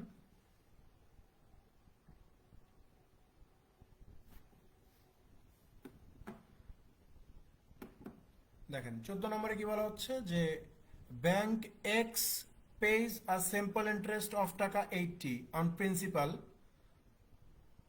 of taka 1000 annually. Bank Y pays a simple interest of taka 140 on a principal of taka 1000 annually. What is the ratio of the interest rate of bank X to bank Y? বলতেছে যে bank x এ 1000 টাকা জমা রাখলে 80 টাকা সুদ পাওয়া যাবে বছরে, ব্যাংক ওয়াই 1,000 টাকা জমা রাখলে বছরে 140 টাকা সুদ পাওয়া যাবে। জিজ্ঞাসা করছে যে ব্যাংক এক্স আর ব্যাংক ওয়াই এই দুইটা ব্যাংকের সুদের হারের অনুপাতটা কত। সুদের হারের অনুপাত আমরা এই জিনিসটা মোটামুটি সবাই জানি যে রেট পার্সেন্ট বের করার একটা সূত্র আছে, সেটা কি 100 গুণন ইন্টারেস্ট। 100 গুণন ইন্টারেস্ট, একে কি করতে হয়, এই যে প্রিন্সিপাল ইনটু টাইম দিয়ে গুণ করে দিলেই আপনি রেট পার্সেন্ট কত সেটা পেয়ে যাবেন। সেখানে আমার দুইটা ব্যাংক, এক্স ব্যাংক আর হচ্ছে ওয়াই ব্যাংক, এই দুইটা ব্যাংকের সুদের হারের অনুপাত জিজ্ঞাসা করছে। তাহলে আমরা সুদের হার কিভাবে বের করব, এই যে 100 গুণন ইন্টারেস্ট, নিচে কি এই যে প্রিন্সিপাল ইনটু টাইম, এখানেও তাই 100 গুণন ইন্টারেস্ট, নিচে কি এই যে প্রিন্সিপাল ইনটু টাইম। তাহলে খেয়াল করেন 100 গুণন ব্যাংক এক্স এ সুদ দিচ্ছে 80 টাকা, প্রিন্সিপাল কত 1,000 টাকা, সময় কত 1 বছর। ব্যাংক ওয়াই সুদ দিচ্ছে কত 140 টাকা, প্রিন্সিপাল কত 1,000 টাকা, সময় কত 1 বছর। এইটা এটা কেটে দেন, এ 100 কেটে দেন, এই শূন্য কেটে দেন, 2 দিয়ে ভাগ করে দিলে এই যে 4 দুগুণ 8, 2 দিয়ে ভাগ করে দিলে এই যে 7 দুগুণ 14, অর্থাৎ এই যে 4:7। অপশন এ হবে এই প্রশ্নের সঠিক উত্তর, যে এক্স ব্যাংক আর ওয়াই ব্যাংকের সুদের হারের অনুপাত হচ্ছে 4:7। এত কিছু না লিখলেও হয়, ঠিক আছে, এত কিছু না লিখে জাস্ট 80 আর হচ্ছে 140-এর রেশিও বের করে দিলেই উত্তর পাওয়া যায়।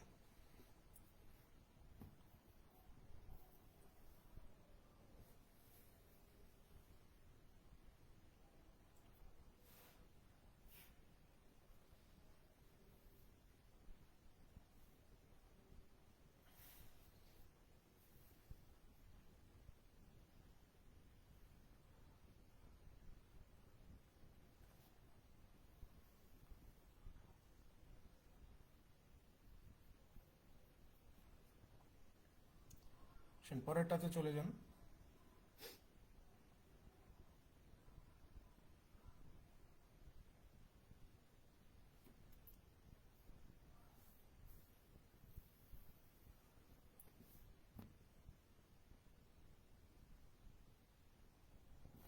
দেখেন 15টা কি বলতেছে, দেখেন 15তে বলা হচ্ছে যে Ravi takes 3 minutes to inspect a car and Shashi takes 4 minutes to inspect a car. If they both start inspecting different cars at 8:30, what would be the ratio of the number of cars inspected by Robi and Shoshi by 8:54 of the same day? Inspect করা মানে ধরে নেন যে পরীক্ষা করা, যে কারগুলা পরিদর্শন করতেছে বা পরীক্ষা করতেছে। তো এখানে বলা হচ্ছে যে রবি 3 মিনিটে একটা কার ইন্সপেক্ট করতে পারে, শশী 4 মিনিটে একটা কার ইন্সপেক্ট করতে পারে। তো বলতেছে যে সকাল 8:30 থেকে সকাল 8:30 থেকে সকাল 8:54 এই 24 মিনিটে রবি আর শশী দুইজনে যতগুলো কার ইন্সপেক্ট করবে তার অনুপাতটা কত হবে এটা বের করেন। 8:30 থেকে 8:54, 24 মিনিটের মধ্যে রবি কতগুলো কার ইন্সপেক্ট করবে, শশী কতগুলো কার ইন্সপেক্ট করবে, তার অনুপাত বের করতে হবে। সো আমরা যদি প্রথমে রবির বিষয়টা সেটেল করি, তাহলে আমরা এখানে দেখতে পাচ্ছি রবি 3 মিনিটে করতে পারে একটা কার ইন্সপেক্ট। তাহলে 8:30-এ শুরু করছে, 8:54-তে শেষ করছে, তাহলে 24 মিনিটে কতগুলা পারবে, আপনি বলবেন যে ভাই 24/3 ইজ ইকুয়াল টু 8টা, ঠিক আছে। এরপরে যদি আমরা শশীরটাকে সেটেল করি, তাহলে আমরা এখানে দেখতে পাচ্ছি যে শশী 4 মিনিটে ইন্সপেক্ট করতে পারে একটা, তাহলে 24 মিনিটে ইন্সপেক্ট করতে পারবে কয়টা, 24/4 ইজ ইকুয়াল টু 6টা। তো প্রশ্নে জিজ্ঞাসা করছে যে তাহলে রবি আর শশীর অনুপাত কত। রবি করতে পারে 8টা, শশী করতে পারে 6টা, 8 আর 6-এর অনুপাত কত, 2 দিয়ে ভাগ করে দিলে এই যে 4:3, এই যে অপশন বি উত্তর।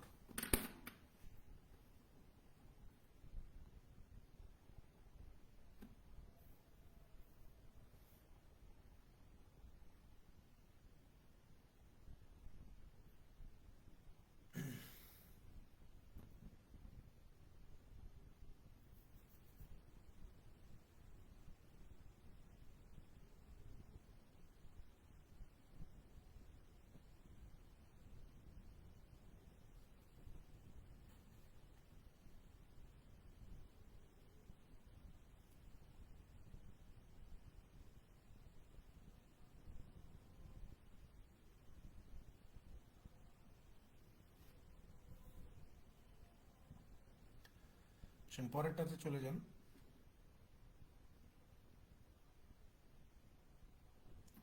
16 নম্বর। এখানে বলা হচ্ছে যে the selling price of 15 items equals the cost price of 20 items, what is the percentage profit earned by the seller. বলতেছে যে 15টা জিনিসের বিক্রয় মূল্য সমান সমান কত, 20টা জিনিসের ক্রয় মূল্যের সমান। 15টা জিনিসের বিক্রয় মূল্য 20টা জিনিসের ক্রয় মূল্যের সমান হলে এখানে লাভের অংশটা কত সেটা জিজ্ঞাসা করছে, যে লাভ হবে কত পার্সেন্ট। তাহলে খেয়াল করেন 15টা জিনিস আমরা ধরে নিচ্ছি যে একটা জিনিসের বিক্রয় মূল্য যদি এসপি টাকা হয়, তাহলে 15টা জিনিসের বিক্রয় মূল্য কত, 15 এসপি। আবার একটা জিনিসের ক্রয় মূল্য যদি সিপি টাকা হয়, তাহলে 20টা জিনিসের ক্রয় মূল্য কত, এই যে 20 সিপি। এখন আমরা নর্মালি ক্যালকুলেশন করি, SP divided CP is equal two 20 divided 15। ঠিক আছে, 5 দিয়ে ভাগ করে দিলে 4, 5 দিয়ে ভাগ করে দিলে 3। তাহলে আমরা এখানে কি দেখতে পাচ্ছি, যে ভাই আমার সেলিং প্রাইস হচ্ছে 4 টাকা, আমার কস্ট প্রাইস হচ্ছে 3 টাকা, তাহলে আমার প্রফিট কত হবে। আপনি বলবেন 4 বিয়োগ 3 ইজ ইকুয়াল টু 1 টাকা আপনার প্রফিট। তো জিজ্ঞাসা করছে প্রফিট পার্সেন্টেজটা কত। সো প্রফিট পার্সেন্টেজ সবসময় হিসাব করতে হবে কস্ট প্রাইসের উপরে, অর্থাৎ কস্ট প্রাইসের সাপেক্ষে আপনাকে লাভ এবং লসের হিসাব করতে হয়। সেখানে কস্ট প্রাইস কত টাকা, 3 টাকা, প্রফিট কত টাকা, 1 টাকা। তো 3 টাকার উপরে 1 টাকা প্রফিট করছেন, সো এটাকে পার্সেন্টেজে দেখালে আমরা কত পাবো, এই যে 33.3% পেয়ে যাব। এই যে অপশন সি উত্তর।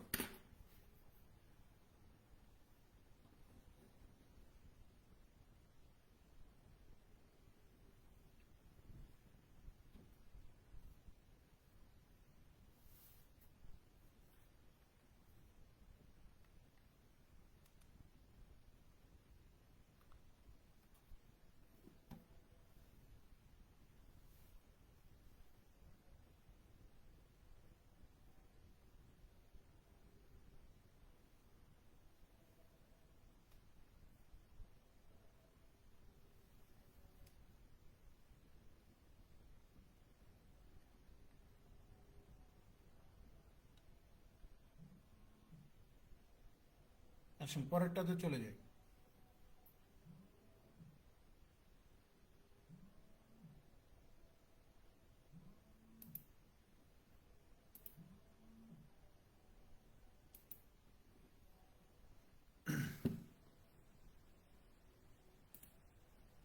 সতেরো নম্বরে চলে যান।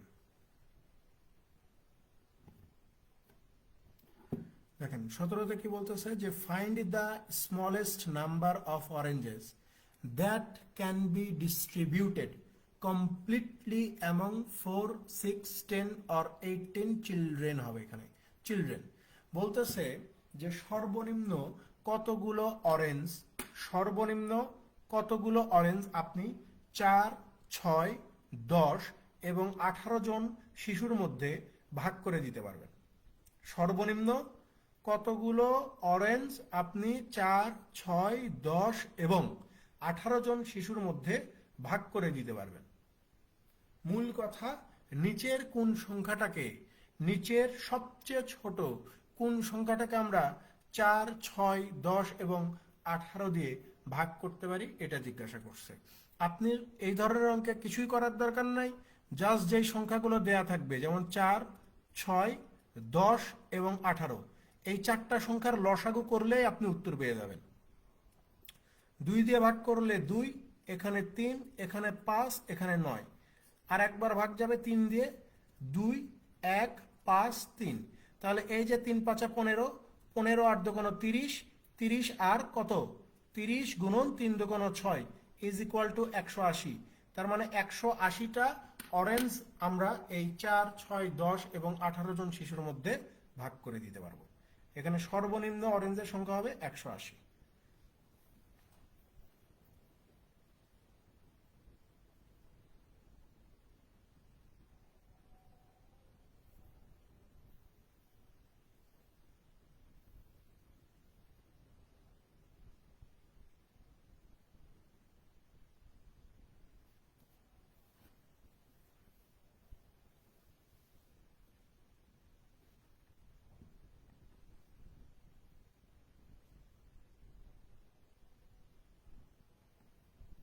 পরেরটাতে চলে যান।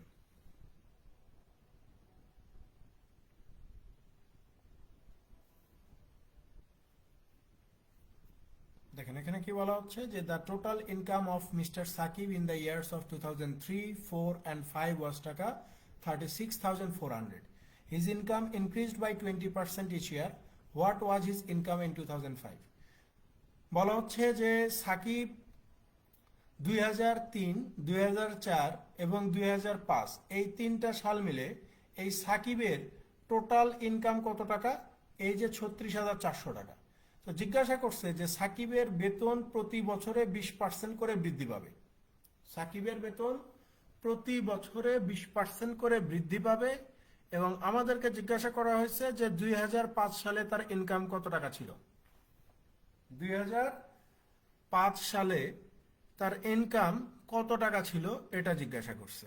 তো কথা হচ্ছে যে 2003 সালে তার বেতন কত বা ইনকাম কত এটাই তো জানি না, তাই না? এবং আমরা এতটুকু জানি যে প্রতি বছর বেতন 20% করে ইনক্রিজ হবে। তাহলে আমি যদি এরকম ধরে নেই যে এই যে 2003 সালে তার বেতন ছিল 100, ঠিক আছে, তারপরে এই যে 2004-এ তার বেতন 20% বৃদ্ধি হয়ে গেছে কত? 120। এই যে 2005, এই 2005 সালে তার বেতন 120-এর 20% কত হয়ে যাবে? 24। 120-এর উপরে 24 বেশি হলে এই যে 2005 সালে তার বেতন কত হয়ে যাবে? 144 হবে। তাহলে এই যে 3টা বছর, 3 বছরে, এই 3 বছরে তার টোটাল ইনকাম কত হইলো এখানে? আপনি বলবেন যে ভাই 364 হয়ে গেল। এখানে এই যে 3 বছর, 3 বছরের টোটাল ইনকাম কত? 364। প্রশ্নে কত বলছে? 36,400। তাহলে আপনি বলতে পারেন যে আমাদের বোর্ডে যেটা 364, প্রশ্নে সেটাই কত? 36,400। তাহলে 1 সমান সমান কত হবে? আপনি বলবেন যে ভাগ করে দেন। ভাগ করে দিলে 1 সমান সমান 100 পাবো। জিজ্ঞাসা করছে যে 2005-এ বেতন কত? আমরা দেখতে পাচ্ছি যে 2005-এ তার বেতন হচ্ছে 144। তাহলে 1 পাট 100 হলে 144 সমান সমান কত হবে? 144 আর এই যে দুইটা শূন্য, 14,400। এই যে অপশন বি।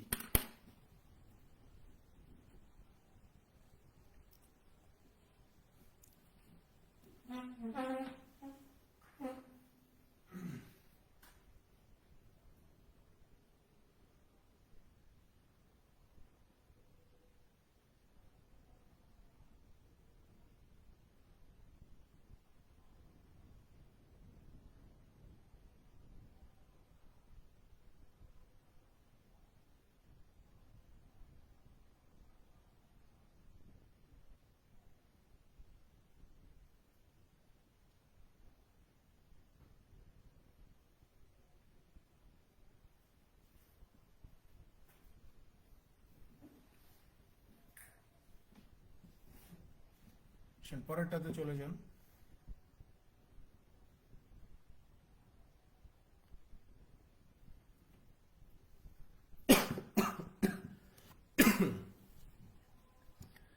দেখেন এখানে বলা হচ্ছে যে a total of টাকা 1200 is deposited into savings account for 1 year. One portion at 5% simple interest and the rest at 7% simple interest. If টাকা 72 was earned in interest, how much was deposited at 5%? বলতেছে যে একজন মানুষ 1200 টাকা দুইটা অ্যাকাউন্টে জমা রাখছে, ঠিক আছে? একজন মানুষ 1200 টাকা দুইটা অ্যাকাউন্টে জমা রাখছে। একটা অ্যাকাউন্টে রাখছে 5% হার সুদে, আর একটাতে রাখছে 7% হার সুদে। কিন্তু কোন অ্যাকাউন্টে কত টাকা রাখছে এইটা আমাদেরকে বলে দেয়নি। কোন অ্যাকাউন্টে সে কত টাকা রাখছে এটা আমাদেরকে বলে দেয়নি। আমাদেরকে বলতেছে যে বছর শেষে এই দুইটা অ্যাকাউন্ট থেকে সে 72 টাকা ইন্টারেস্ট পায়। তো আমাদেরকে জিজ্ঞাসা করছে যে 5% হারে, 5% হারে সে কত টাকা বিনিয়োগ করছিল বা কত টাকা জমা রাখছিল। 5% হারে সে কত টাকা জমা রাখছে এই জিনিসটা জিজ্ঞাসা করছে, ঠিক আছে? এই ধরনের প্রশ্ন আমরা চাইলে রুল অফ অ্যালিগেশনে খুব ইজিলি সমাধান করতে পারি। আমি জাস্ট ইকুয়েশন পর্যন্ত একটু দেখাচ্ছি, বাট ইকুয়েশন দিয়ে এই ম্যাথ আমরা করবো না, তাহলে সময় বেশি লাগবে। আমরা যেহেতু জানি না যে 5% হারে কত টাকা জমা রাখছি, তাহলে আমরা এইভাবে ধরে নিব যে ভাই 5% হারে ধরে নিলাম যে আমি এক্স টাকা জমা রাখছি। তাহলে এই যে 7% হারে আমি কত টাকা জমা রাখছি, কই, তাহলে ধরে নেন যে 7% হারে আমি জমা রাখছি কত, এই যে 1200 মাইনাস এক্স টাকা আমি 7% হারে জমা রাখছি। ঠিক আছে, এখন কথা হচ্ছে যে ওভারঅল আমি কত টাকা সুদ পাইছি এই দুইটা অ্যাকাউন্ট থেকে, 72 টাকা। তাহলে আপনি এখন বের করবেন যে ভাই এই যে অ্যাকর্ডিং টু দ্য কোয়েশ্চেন আমি এই যে এক্স টাকা 1 বছরের জন্য 5% হারে বিনিয়োগ করছি, তাহলে এখান থেকে প্রাপ্ত সুদ যোগ এই যে 1200 মাইনাস এক্স টাকা, এটা আবার 1 বছরের জন্য 7% হারে আমি জমা রাখছি। তাহলে এখান থেকে প্রাপ্ত সুদ আর এখান থেকে প্রাপ্ত সুদের পরিমাণ কত, এই যে 72। এই ইকুয়েশন সলভ করলে আপনারা এখান থেকে এক্স এর একটা ভ্যালু পেয়ে যাবেন। এইটা সলভ করলে আপনার এক্স এর একটা ভ্যালু পেয়ে যাবেন, বাট এটা ইনঅ্যাপ্রোপ্রিয়েট একটা অ্যাপ্রোচ, এটা আমরা প্রয়োগ করব না। এমসিকিউ এর জন্য এই অ্যাপ্রোচ না। আমরা এমসিকিউ এর জন্য কি করব, এখানে রুল অফ অ্যালিগেশন প্রয়োগ করব। এখানে আমার মোটামুটি সবাই হচ্ছে পুরান ব্যাচের স্টুডেন্ট, অর্থাৎ ম্যাক্সিমামই হচ্ছে এডি ব্যাচের স্টুডেন্ট। এডি ব্যাচের পোলাপান অলরেডি মিক্সচার করছে, রেশিও প্রমোশন করছে। রুল অফ অ্যালিগেশনের মূল কথা যে অ্যারিথমেটিক একদম শেষের দিকে চলে আসছে, তাই না? রুল অফ অ্যালিগেশন সম্বন্ধে আপনাদের খুব ভালো ধারণা আছে। এখন কথা হচ্ছে যে রুল অফ অ্যালিগেশন প্রয়োগ করার আগে এখানে কিছু জিনিস, মানে একটা কাজ আমাকে করতে হবে। ঠিক আছে, আপনি ধরে নেন যে ভাই আপনাকে বলা হচ্ছে যে আপনি টোটাল 1200 টাকা বিনিয়োগ করছেন, তাহলে আপনি ধরে নেন যে 5% হারে আমি এক্স টাকা বিনিয়োগ করছেন, 7% হারে আপনি ওয়াই টাকা বিনিয়োগ করছেন। ঠিক আছে, তাহলে এক্স আর ওয়াই এই দুইটার সমষ্টিতেই তো আপনার 1200 টাকা, তাই তো কথা? এক্স আর ওয়াই এর সমন্বয় তো 1200 টাকা। আমি ধরে নিচ্ছি যে 5% হারে এক্স টাকা, 7% হারে ওয়াই টাকা, তাহলে দুইটা মিলে আপনি কত টাকা বিনিয়োগ করছেন, 1200 টাকা। এখন এই দুইটা অ্যাকাউন্ট থেকে আপনি কত টাকা ইন্টারেস্ট পাচ্ছেন, গড়ে আপনার এভারেজ করে কত হচ্ছে, সুদের হারটা কত হচ্ছে গড়ে? আপনি বলবেন যে ভাই আমি 1200 টাকা জমা রাখছি, আমাকে বছর শেষে 72 টাকা ওরা সুদ দিচ্ছে, তাহলে আপনার গড় সুদের হার কত? আপনি বলবেন যে ভাই আমার গড় সুদের হার হচ্ছে 6%। এটা হচ্ছে আপনার এভারেজ রেট, এটা হচ্ছে আপনার এভারেজ রেট, যে গড় সুদের হার হচ্ছে আপনার 6%, অর্থাৎ দুইটা অ্যাকাউন্ট থেকে গড়ে আপনি 6% সুদ পান। ঠিক আছে, তাহলে আমরা তো ধরেই নিছি যে আপনি এক্স টাকা সুদ পান 5% হারের অ্যাকাউন্ট থেকে, আর ওয়াই টাকা আপনি সুদ পান 7% হারের অ্যাকাউন্ট থেকে। আর এই দুইটা অ্যাকাউন্ট মিলে আপনি গড়ে কত টাকা সুদ পান, এই যে 6% হারে সুদ পান। দুইটা অ্যাকাউন্ট মিলে আপনি 6% হারে সুদ পান, তাহলে 7 থেকে 6 বাদ দিলে কত পাওয়া যাবে, 1 পাওয়া যাবে। আবার 6 থেকে 5 বাদ দিলে কত পাওয়া যাবে, 1 পাওয়া যাবে। এখানে এই 1 মূলত এই যে এক্স এর ভ্যালু, আর এখানের এই 1 মূলত হচ্ছে ওয়াই এর ভ্যালু। তো আপনি উপরে লিখে রাখছেন যে এক্স আর ওয়াই এই দুইটার সমন্বয় হচ্ছে 1200 টাকা, তাহলে এক্স এর ভ্যালু 1, ওয়াই এর ভ্যালু 1, এই দুইটা যোগ করলে 1200 পাওয়া যাবে। তাহলে 2 সমান সমান যদি 1200 হয়, তাহলে এই 1 পার্ট সমান সমান কত হবে, 600 টাকা হবে না? তাহলে এই যে 5% হার সুদে আপনি কত টাকা বিনিয়োগ করছেন, 1 টাকা। এই 1 এর মানে কত, এই যে 600, এই 600 উত্তর, যে 600 টাকা আপনি 5% হার সুদে বিনিয়োগ করছেন।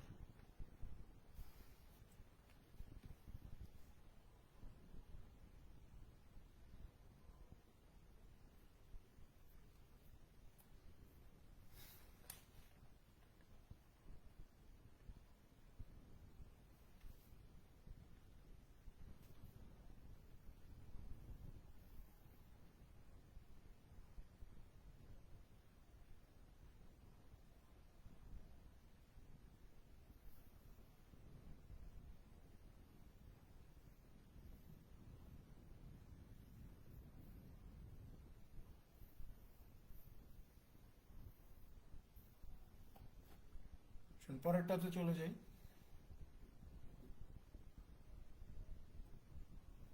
20 নাম্বার, এখানে কি বলা হচ্ছে যে how many different 6-digit numbers can be formed using all of the following digits 3, 3, 4, 4, 4, 5। এখানে 2, 4, 6টা। এখানে বলা হচ্ছে যে এই যে বেশ কয়েকটা ডিজিট দেওয়া আছে, অর্থাৎ 6টা ডিজিট দেওয়া আছে আপনাকে। ঠিক আছে, 6টা ডিজিট আপনাকে দিয়ে এরা বলতেছে যে এই 6টা ডিজিট দিয়ে আপনি 6 ডিজিটের কতগুলো সংখ্যা তৈরি করতে পারবেন। আপনাকে 6টা অঙ্ক দিয়ে বলতেছে যে এই 6টা অঙ্ক দিয়ে 6 অঙ্কের কতগুলো সংখ্যা তৈরি করা সম্ভব। এখানে আমরা দেখতে পাচ্ছি যে এখানে রিপিট আছে, 3 আছে কতবার, 2 টাইমস, 3 আছে 2 বার, 4 আছে কতবার, আপনি বলবেন যে 4 আছে হচ্ছে 3 বার, 5 আছে কতবার, 5 আর রিপিট নাই, 5 একবারই আছে। সো এই যে যখন রিপিটেশন যখন হয় তখন তার একটা সূত্র আছে যে n factorial divided p factorial q factorial r factorial. এখানে n মানে হচ্ছে মূল উপাদান মিন্স কয় ডিজিটের সংখ্যা, 6 ডিজিটের সংখ্যা, তাহলে 6 ফ্যাক্টোরিয়াল। আর পি কিউ আর মানে হচ্ছে যেই জিনিসগুলো রিপিট হয়েছে, যতবার রিপিট হয়েছে, তাহলে 3 কতবার রিপিট হয়েছে, এই যে 2 বার রিপিট হয়েছে, তার মানে 2 ফ্যাক্টোরিয়াল। কিউ মানে হচ্ছে এই যে 4, 4 কতবার রিপিট হয়েছে, 4 আছে 3 বার, তার মানে 3 বার রিপিট হয়েছে, ঠিক আছে। আর এখানে বলতেছে যে 5, 5 একবারই আছে, সো এটা লেখার দরকার নাই, ঠিক আছে। তাহলে 6 ফ্যাক্টোরিয়াল মানে কি, 6 ফ্যাক্টোরিয়াল মানে কি, 6 ফ্যাক্টোরিয়াল মানে হচ্ছে 6 into 5 into 4 into 3 into 2 into 1, এই তো। 2 ফ্যাক্টোরিয়াল মানে কি, 2 ফ্যাক্টোরিয়াল মানে 2, আর 3 ফ্যাক্টোরিয়াল মানে কি, 3 ফ্যাক্টোরিয়াল মানে হচ্ছে 6, তাই না। তাহলে এই যে 6, 6 কেটে দিলাম, এই যে 2 আর 2 কেটে দিলাম, তাহলে এখানে আলটিমেটলি রেজাল্ট কত আসে, 5 4 20, 20 3 60, 60 আর একে কত হবে, 60 হবে না। যে এখানে 60টা 6 ডিজিটের সংখ্যা তৈরি করা সম্ভব, যে এই 6টা ডিজিট দিয়ে 6 অঙ্কের 60টা সংখ্যা তৈরি করা সম্ভব, ঠিক আছে। এগুলো একদম মানে কি বলবো, যে একদম বেসিক লেভেলের প্রশ্ন। যে কয়েকটা রিপিট হবে, ঠিক আছে, এখানে টোটাল উপাদান হচ্ছে আপনার 6টা। এখানে আপনি দেখবেন লেখার পরে মানে 6টা সংখ্যা, ঠিক আছে, 6 ফ্যাক্টোরিয়াল করার পরে দেখবেন যে আমার এখানে রিপিট আছে কিনা, হ্যাঁ রিপিট আছে, 3 2 বার রিপিট আছে, তার মানে 3 যেহেতু 2 বার আছে তার মানে 2 এর মধ্যেই 2 ফ্যাক্টর, মানে 3 যেহেতু 2 বার আছে তার মানে 2 ফ্যাক্টোরিয়াল। 4 এখানে কয়বার আছে, 4 বার, তার মানে 4 এর মধ্যে এখানে মানে কোনটা আগে কোনটা পরে এইটার মধ্যে আবার আপনি মানে সাজাইতে পারবেন। এই 4কে এখানে আবার কয়বার সাজানো যাবে, আপনি বলবেন যে ভাই 3 ফ্যাক্টোরিয়াল মানে হচ্ছে 6 বার সাজানো যাবে, এই 3টা 4কে এখানে 6 বার সাজানো যায়। আর এই যে 3 আছে 2 বার, 2 ফ্যাক্টোরিয়াল মানে এই 3 একবার আগে বসান, এই 3 একবার আগে বসান, অর্থাৎ এখানে 2 বার সাজানো সম্ভব, অর্থাৎ এই দুইটা 3কে 2 বার সাজানো সম্ভব, এই জন্য 2 ফ্যাক্টোরিয়াল, ঠিক আছে। তো 6 ফ্যাক্টোরিয়াল ডিভাইডেড 2 ফ্যাক্টোরিয়াল সমান সমান কত হবে, এই যে ক্যালকুলেশন করে আমরা 60 পাইছি, সো উত্তর 60 হবে।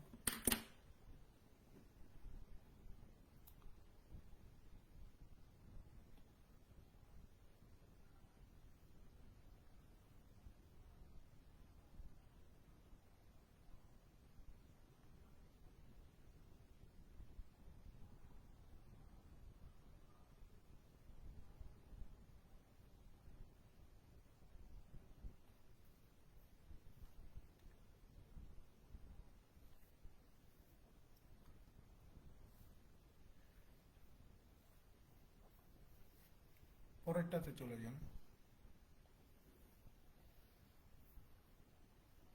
দেখেন 21 নম্বরে বলা হচ্ছে যে difference between two numbers is 2, বলতেছে যে দুইটা সংখ্যার পার্থক্য হচ্ছে 2, and their sum is, difference between two number is 2 and their sum is 4, এবং এই দুইটা সংখ্যার যোগফল কত দেয়া আছে, 4 দেয়া আছে।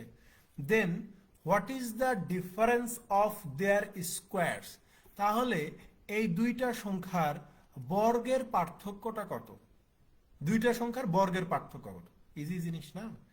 স্কোয়ার মাইনাস বি স্কোয়ারের সূত্র কি, আপনি বলবেন যে ভাই এ প্লাস বি ইন্টু এ মাইনাস বি, মানে স্কোয়ার মাইনাস বি স্কোয়ার সমান সমান হচ্ছে এ প্লাস বি ইন্টু এ মাইনাস বি। সো এ প্লাস বির মান আমরা জানি 4, এ মাইনাস বির মান আমরা জানি 2, তাহলে 4 দুগুণে কত হয়, 8 হয়। তাহলে এই যে দুইটা সংখ্যার বর্গের পার্থক্য কত, 8, অপশন বি।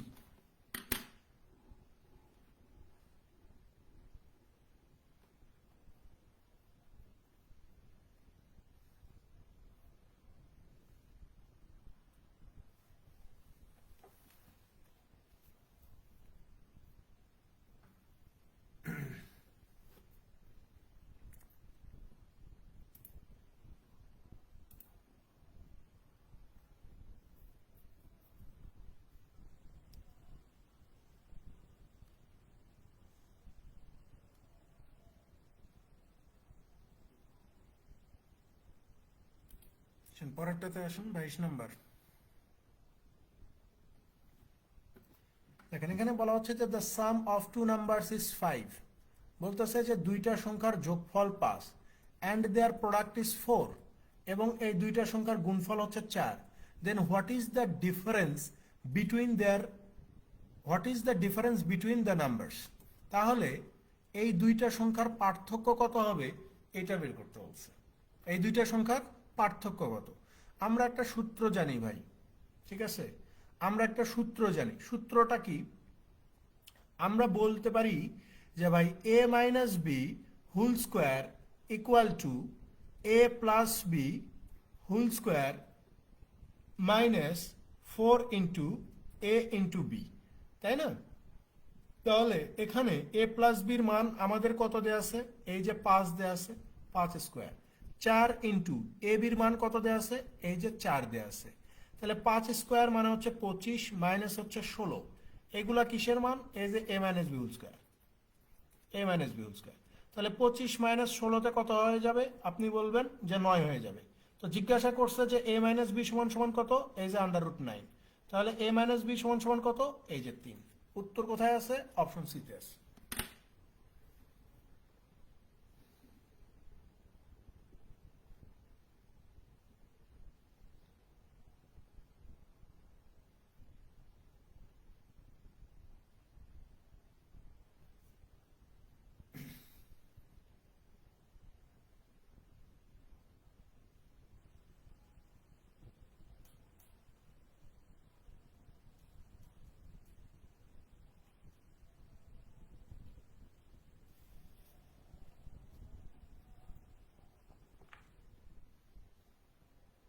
পরেরটাতে চলে যান।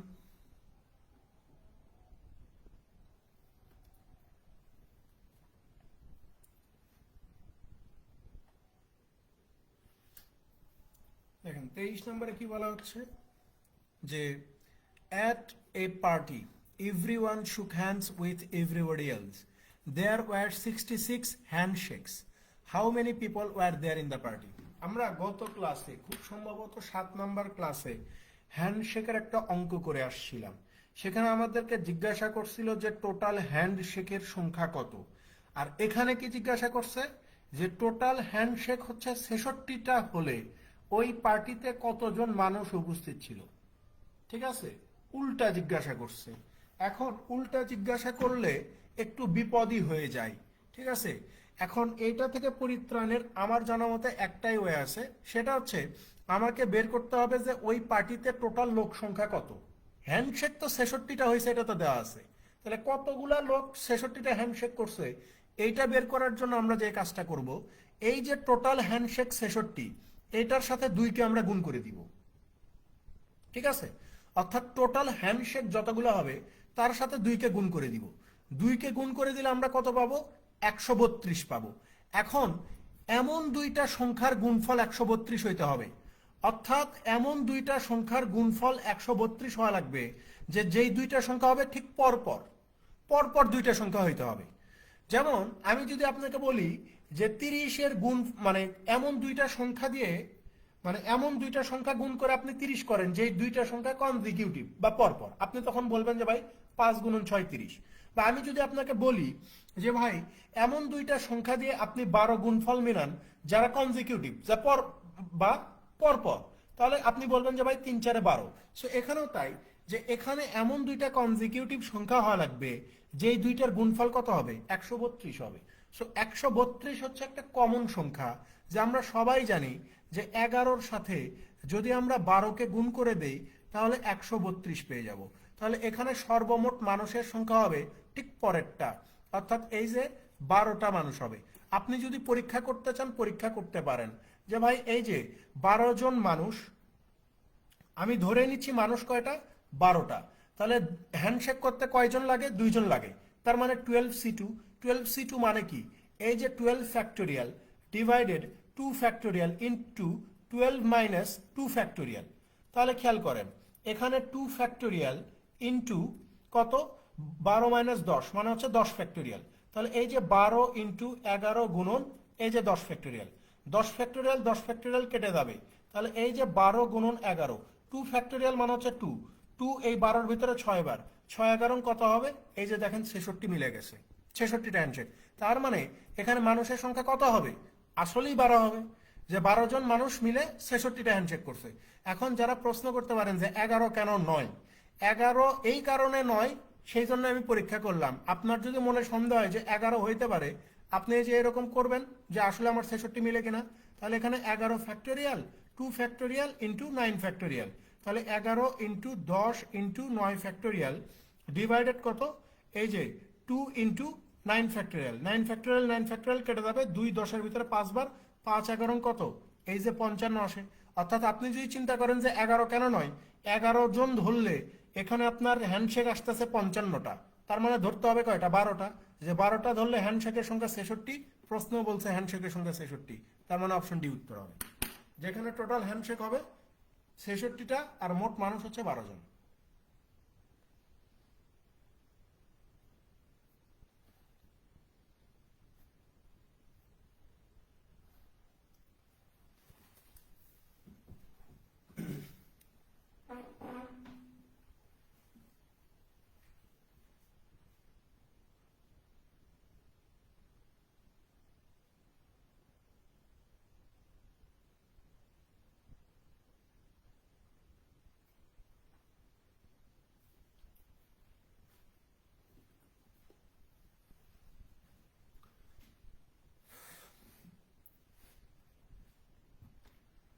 পরেরটাতে চলে যান,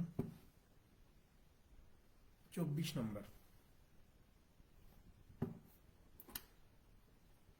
24-এ কি বলা হচ্ছে যে the sum of ages of 5 children born at the interval of 3 years each is 50 years. বলা হচ্ছে যে 5জন শিশুর বয়সের সমষ্টি হচ্ছে 50 বছর এবং প্রতিটা শিশু 3 বছর পর পর জন্মগ্রহণ করছে। ঠিক আছে, প্রতিটা শিশু 3 বছর পর পর জন্মগ্রহণ করে, এরকম 5টা শিশুর টোটাল বয়স হচ্ছে 50 বছর। জিজ্ঞাসা করছে যে what is the age of the youngest child, তাহলে সর্বকনিষ্ঠ শিশুর বয়স কত। ঠিক আছে, সবচেয়ে ছোট জনের বয়স কত এটা জিজ্ঞাসা করছে। সো এটা তো খুবই ইজি, এখানে শিশু কয়টা, 5টা। তাহলে আমি যদি ধরে নেই যে সবচেয়ে ছোট জনের বয়স হচ্ছে এক্স বছর, তাহলে তারপরেরটা জন্মাইছে কত বছর পরে, 3 বছর পরে, তারপরেরটা আরো 3 বছর পরে, তারপরেরটা আরো 3 বছর পরে, তারপরেরটা আরো 3 বছর পরে, তাহলে 1 2 3 4 5, এই যে 5টা শিশুর বয়স যোগ করলে 50 পেয়ে যাব। তাহলে আপনি বলবেন যে ভাইয়া 5x is equal two 50 minus 12 9 21 6 27 3 30, তাহলে এই যে x সমান সমান কত হয়ে যাবে, 20 ভাগ হচ্ছে 5 ইজ ইকুয়াল টু 4।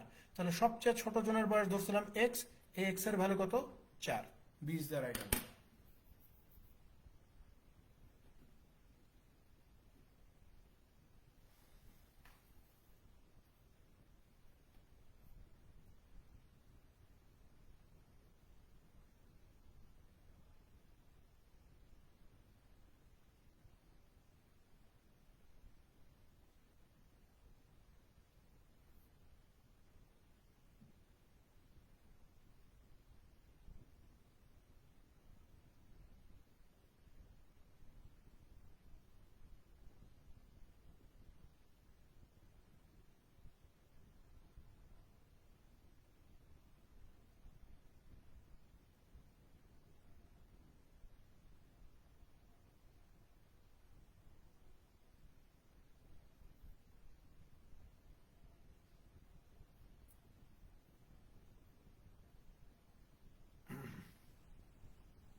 পরেরটাতে চলে যান,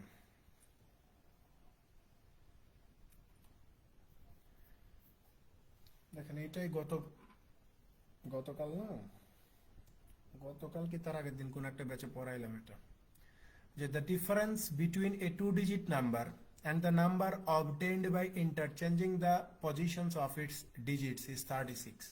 What is the difference between the two digits of each of that number?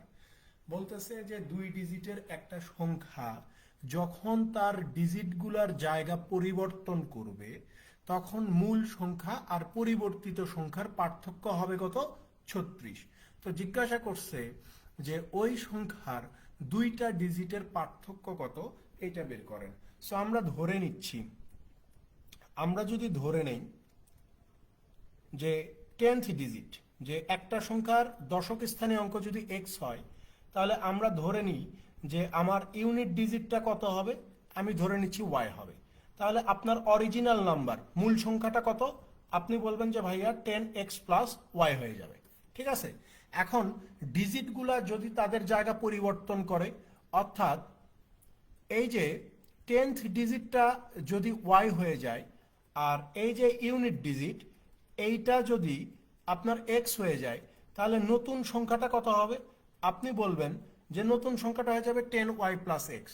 তো প্রশ্নে বলতেছে যে এই যে অরিজিনাল সংখ্যা 10x প্লাস ওয়াই, এই অরিজিনাল সংখ্যা আর এই যে নতুন সংখ্যাটা অর্থাৎ 10y প্লাস এক্স, এই দুইটা সংখ্যার পার্থক্য হচ্ছে কত, 36। ঠিক আছে, তো এইটা যদি আমরা ক্যালকুলেশন করি, 10x plus Y minus 10y minus X is equal to 36, তাহলে এখানে 9x minus 9y is equal to 36, তাহলে এখানে x minus Y is equal to কত হবে, এখানে 9 কমন হয়ে যাবে। ঠিক আছে, তাহলে এই যে 36 হলে এই যে x minus Y is equal to কত, 4 হয়ে যাবে না? তো প্রশ্নের মানে ওই সংখ্যাটার দুইটা ডিজিট ছিল, একটা হচ্ছে x আর একটা হচ্ছে y, তাহলে এই যে x আর y দুইটা ডিজিটের পার্থক্য কত বের হয়েছে, 4 বের হয়েছে। সো উত্তর হচ্ছে অপশন এ, যে দুইটা ডিজিটের পার্থক্য আমার কত হবে, 4 হয়ে যাবে। এখানে ভুল বললাম না? না ঠিকই তো আছে, 10x থেকে x 9x, ওকে 9y, ঠিকই আছে।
আসেন পরেরটাতে চলে যান, 26 নম্বর।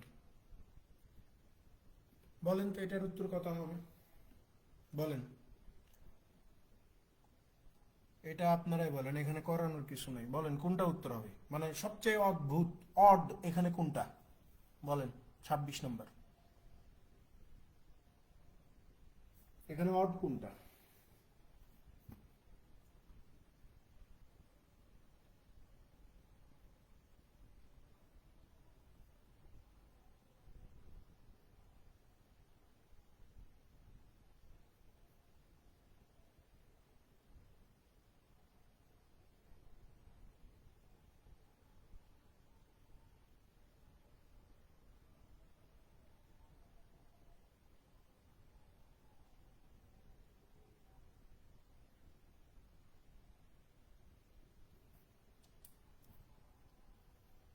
রাইট,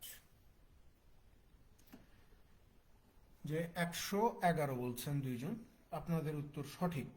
কারণ এখানে আপনারা যেই সিরিজটা খেয়াল করতেছেন, এখানেও আপনার মানে সবগুলোই হচ্ছে আলাদা আলাদা সংখ্যা, মানে একই ডিজিট বারবার ব্যবহার হয় নাই। সেখানে এই জিনিসগুলোর ভিড়ে এইটাকে একদম অদ্ভুত লাগতেছে, যে এই জিনিসটা একমাত্র অদ্ভুত একটা সংখ্যা, বাদ বাকি সবগুলো সংখ্যা ঠিকই আছে, কারণ প্রত্যেকটা সংখ্যায় আলাদা আলাদা, এরকম একই ডিজিট বারবার ব্যবহার হয় নাই। সেখানে উত্তর হবে এইটাই, যে অপশনটি উত্তর, যে এটাই হচ্ছে এখানে অদ্ভুত লাগতেছে, বড় লাগতেছে। পরেরটাতে চলে যান, 27 নম্বর।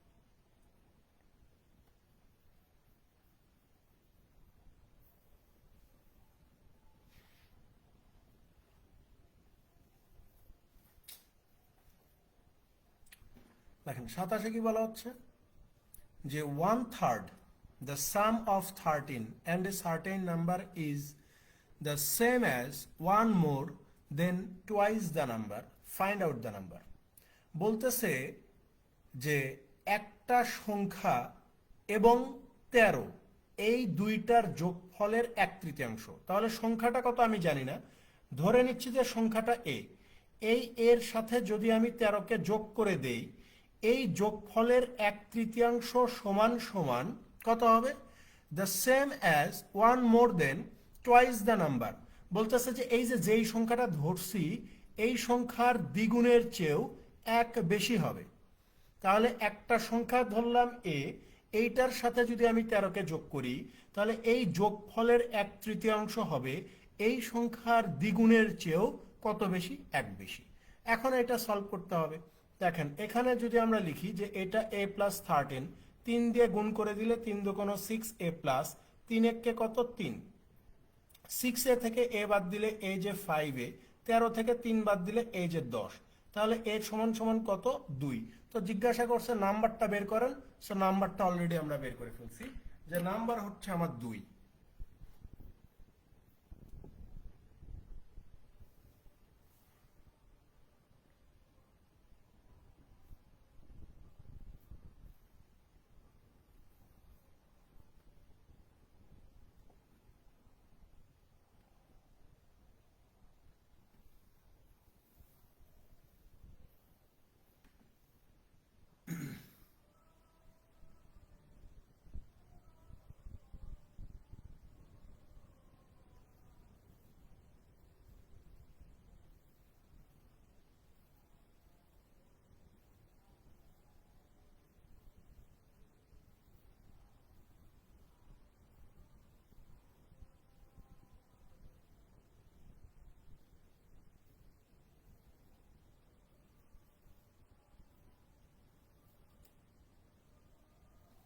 পরেরটাতে চলে যান, 28 নাম্বার।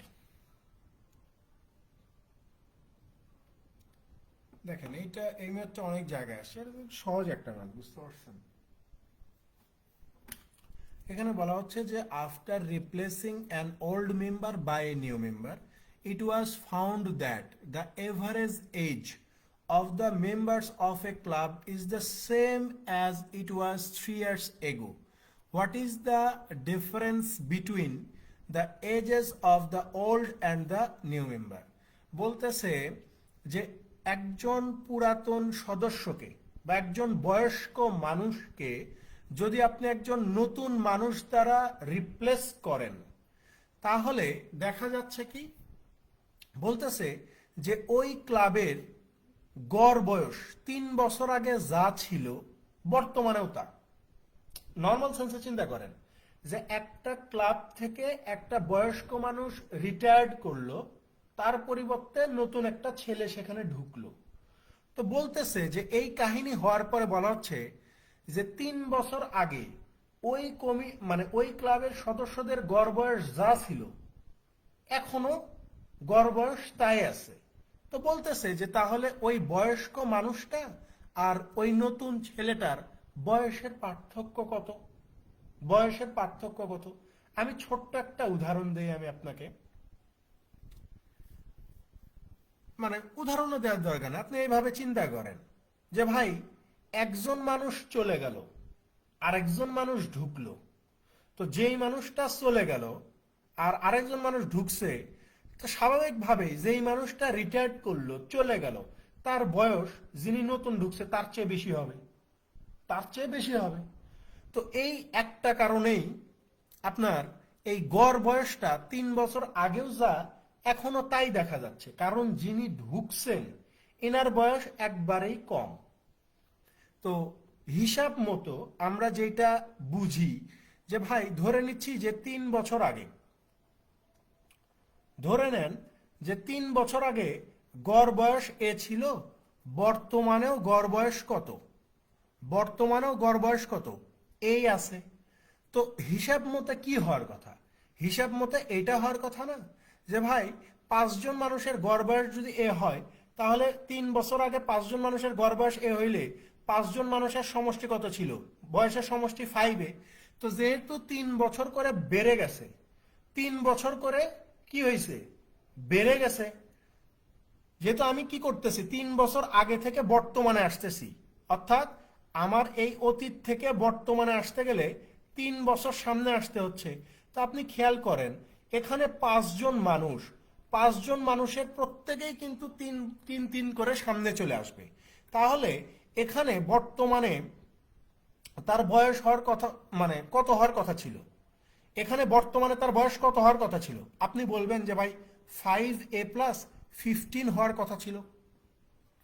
5জন মানুষের 3 বছর আগের বয়সের গড় হচ্ছে এ বছর, তাহলে 5জন মানুষের বয়সের সমষ্টি কত? 5a। তো আমি যদি এই অতীত থেকে অর্থাৎ 3 বছর আগে থেকে যদি বর্তমানে আসতে চাই, তাহলে এই 5জন মানুষের প্রত্যেকে 3 বছর করে করে সামনে আসবে। এতে করে 5জন মানুষের টোটাল বয়স কত হবে? 5a+15 হবে। কিন্তু প্রশ্নে বলতেছে যে ভাই না, 5জন মানুষের গড় বয়স আগেও এ ছিল, এখনো এই থাকবে।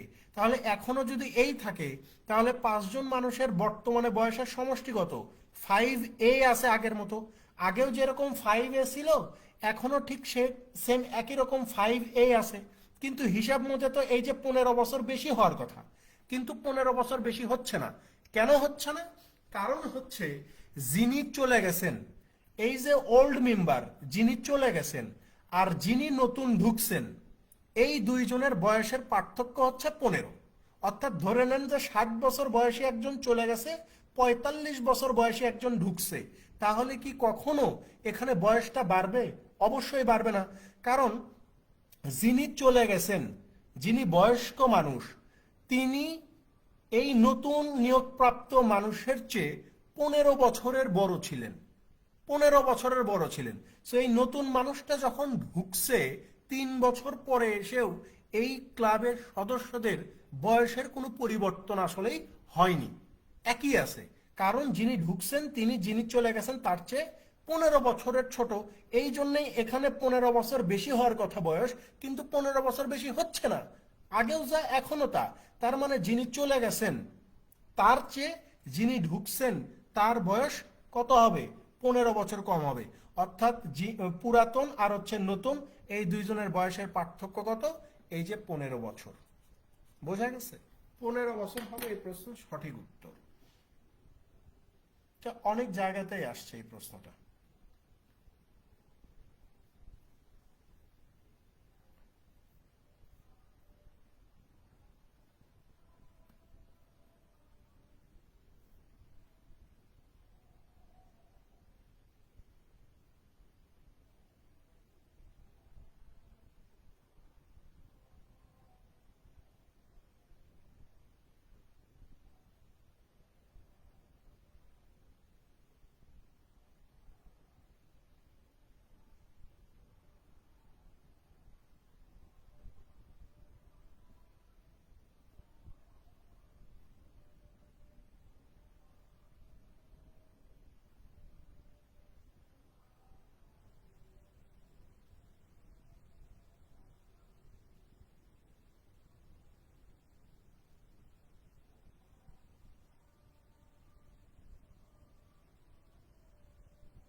পরেরটাতে চলে যান।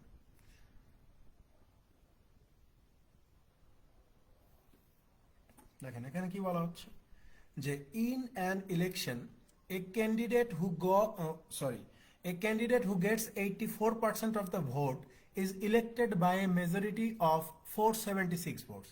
What is the total number of votes polled? বলতেছে যে একটা নির্বাচনে একজন প্রার্থী 84% ভোট পায় এবং 476 ভোটে মানে জয়লাভ করে। একটা নির্বাচনে একজন প্রার্থী 84% ভোট পায় এবং 476 ভোটে জয়লাভ করে। জিজ্ঞাসা করছে যে what is the total number of votes pooled? তাহলে কতগুলা ভোট মানে মানুষ দিছে বা কতগুলা ভোট কাস্ট হয়েছে, ঠিক আছে? তাহলে আমরা এখানে ধরে নিচ্ছি যে ভাই এখানে টোটাল ভোট যে কাস্ট হয়েছে এটাকে আমরা ধরে নিচ্ছি 100। ঠিক আছে, 100 ধরে নিচ্ছি। তো যিনি উইন করছে তিনি এই 100 ভোটের কতগুলা ভোট পাইছে? এই যে বলা আছে 84%, অর্থাৎ 84টা ভোট পাইছে। আর যিনি পরাজয় বরণ করছে, তাহলে 100 ভোটের ভিতরে যিনি জয়লাভ করছে তিনি যদি 84 ভোট পায়, তাহলে যিনি পরাজয় বরণ করছে তিনি অবশ্যই 16টা ভোট পাবেন। 16টা ভোট পাবেন। তাহলে এই যে জয়ী এবং পরাজয়, এই দুইটার ভোটের ব্যবধানের পার্থক্য কত? এই যে এখানে বলতেছে যে যিনি জয়লাভ করছেন তিনি 476 ভোটের ব্যবধানে জয়লাভ করছেন। তার মানে যিনি জয়লাভ করছেন আর যিনি পরাজয় বরণ করছেন, এই দুইজনের ভোটের পার্থক্য কত? 476। তো আমরা দেখতে পাচ্ছি যিনি জয়লাভ করছে তিনি 84টা ভোট পায়, যিনি পরাজয় বরণ করছে তিনি 16টা ভোট পায়। তো 84 আর 16 পার্থক্য কত? 476।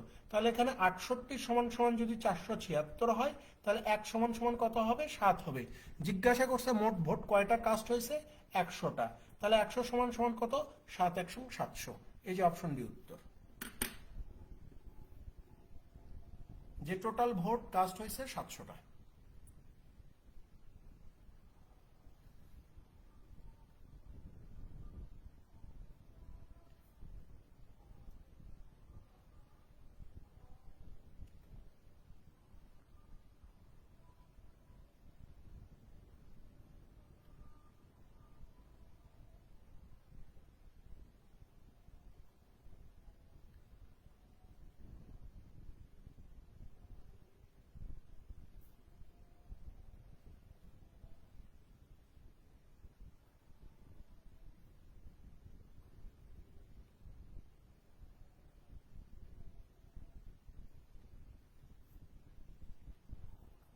লাস্ট ম্যাচ দেখেন আজকের 30 নম্বর।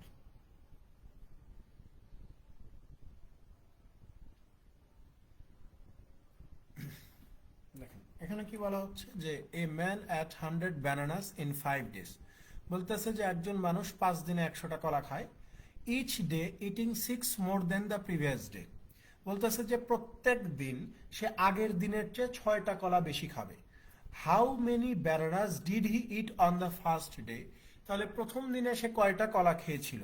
তাহলে আমরা ধরে নিচ্ছি যে প্রথম দিনে যদি এক্স সংখ্যক খায়, দ্বিতীয় দিনে খাবে 6টা বেশি, তৃতীয় দিনে খাবে আরো 6টা বেশি, চতুর্থ দিনে খাবে আরো 6টা বেশি, পঞ্চম দিনে খাবে আরো 6টা বেশি। তাহলে এই টোটাল 5 দিনে সে টোটাল কলা খাবে কয়টা? 100টা। তাহলে এখানে আমরা বলতে পারি যে ভাই এই যে 5x is equal two 100 minus 24 18 42, 42 2 44 10 54 6 কত হবে? 60। তাহলে এই যে 5x ইজ ইকুয়াল টু 40 হইলে এই যে প্রথম দিন সে কলা খেয়েছিল 8টা। এই যে অপশন ডি উত্তর, যে প্রথম দিনে সে মূলত 8টা কলা খাইছে।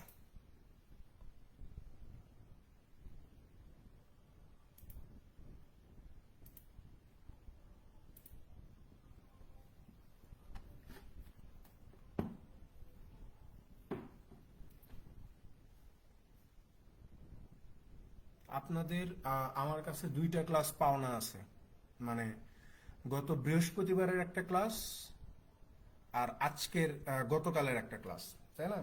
মানে 2টা ক্লাস আমরা পিছায় আছি। মানে আপনাদের পরীক্ষার জন্য আমি একটু কাটছি আর কি, কারণ অনেকেরই পরীক্ষা ছিল।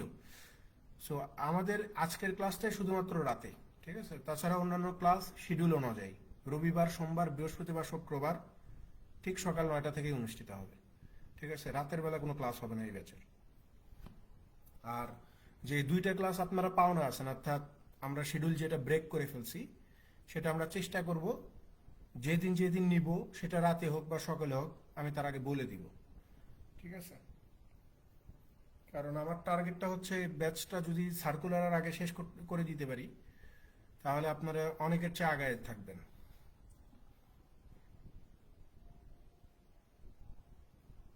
তো ঠিক আছে, দেখা হবে ইনশাল্লাহ নেক্সট ক্লাসে। ভালো থাকবেন সবাই। আল্লাহ হাফেজ।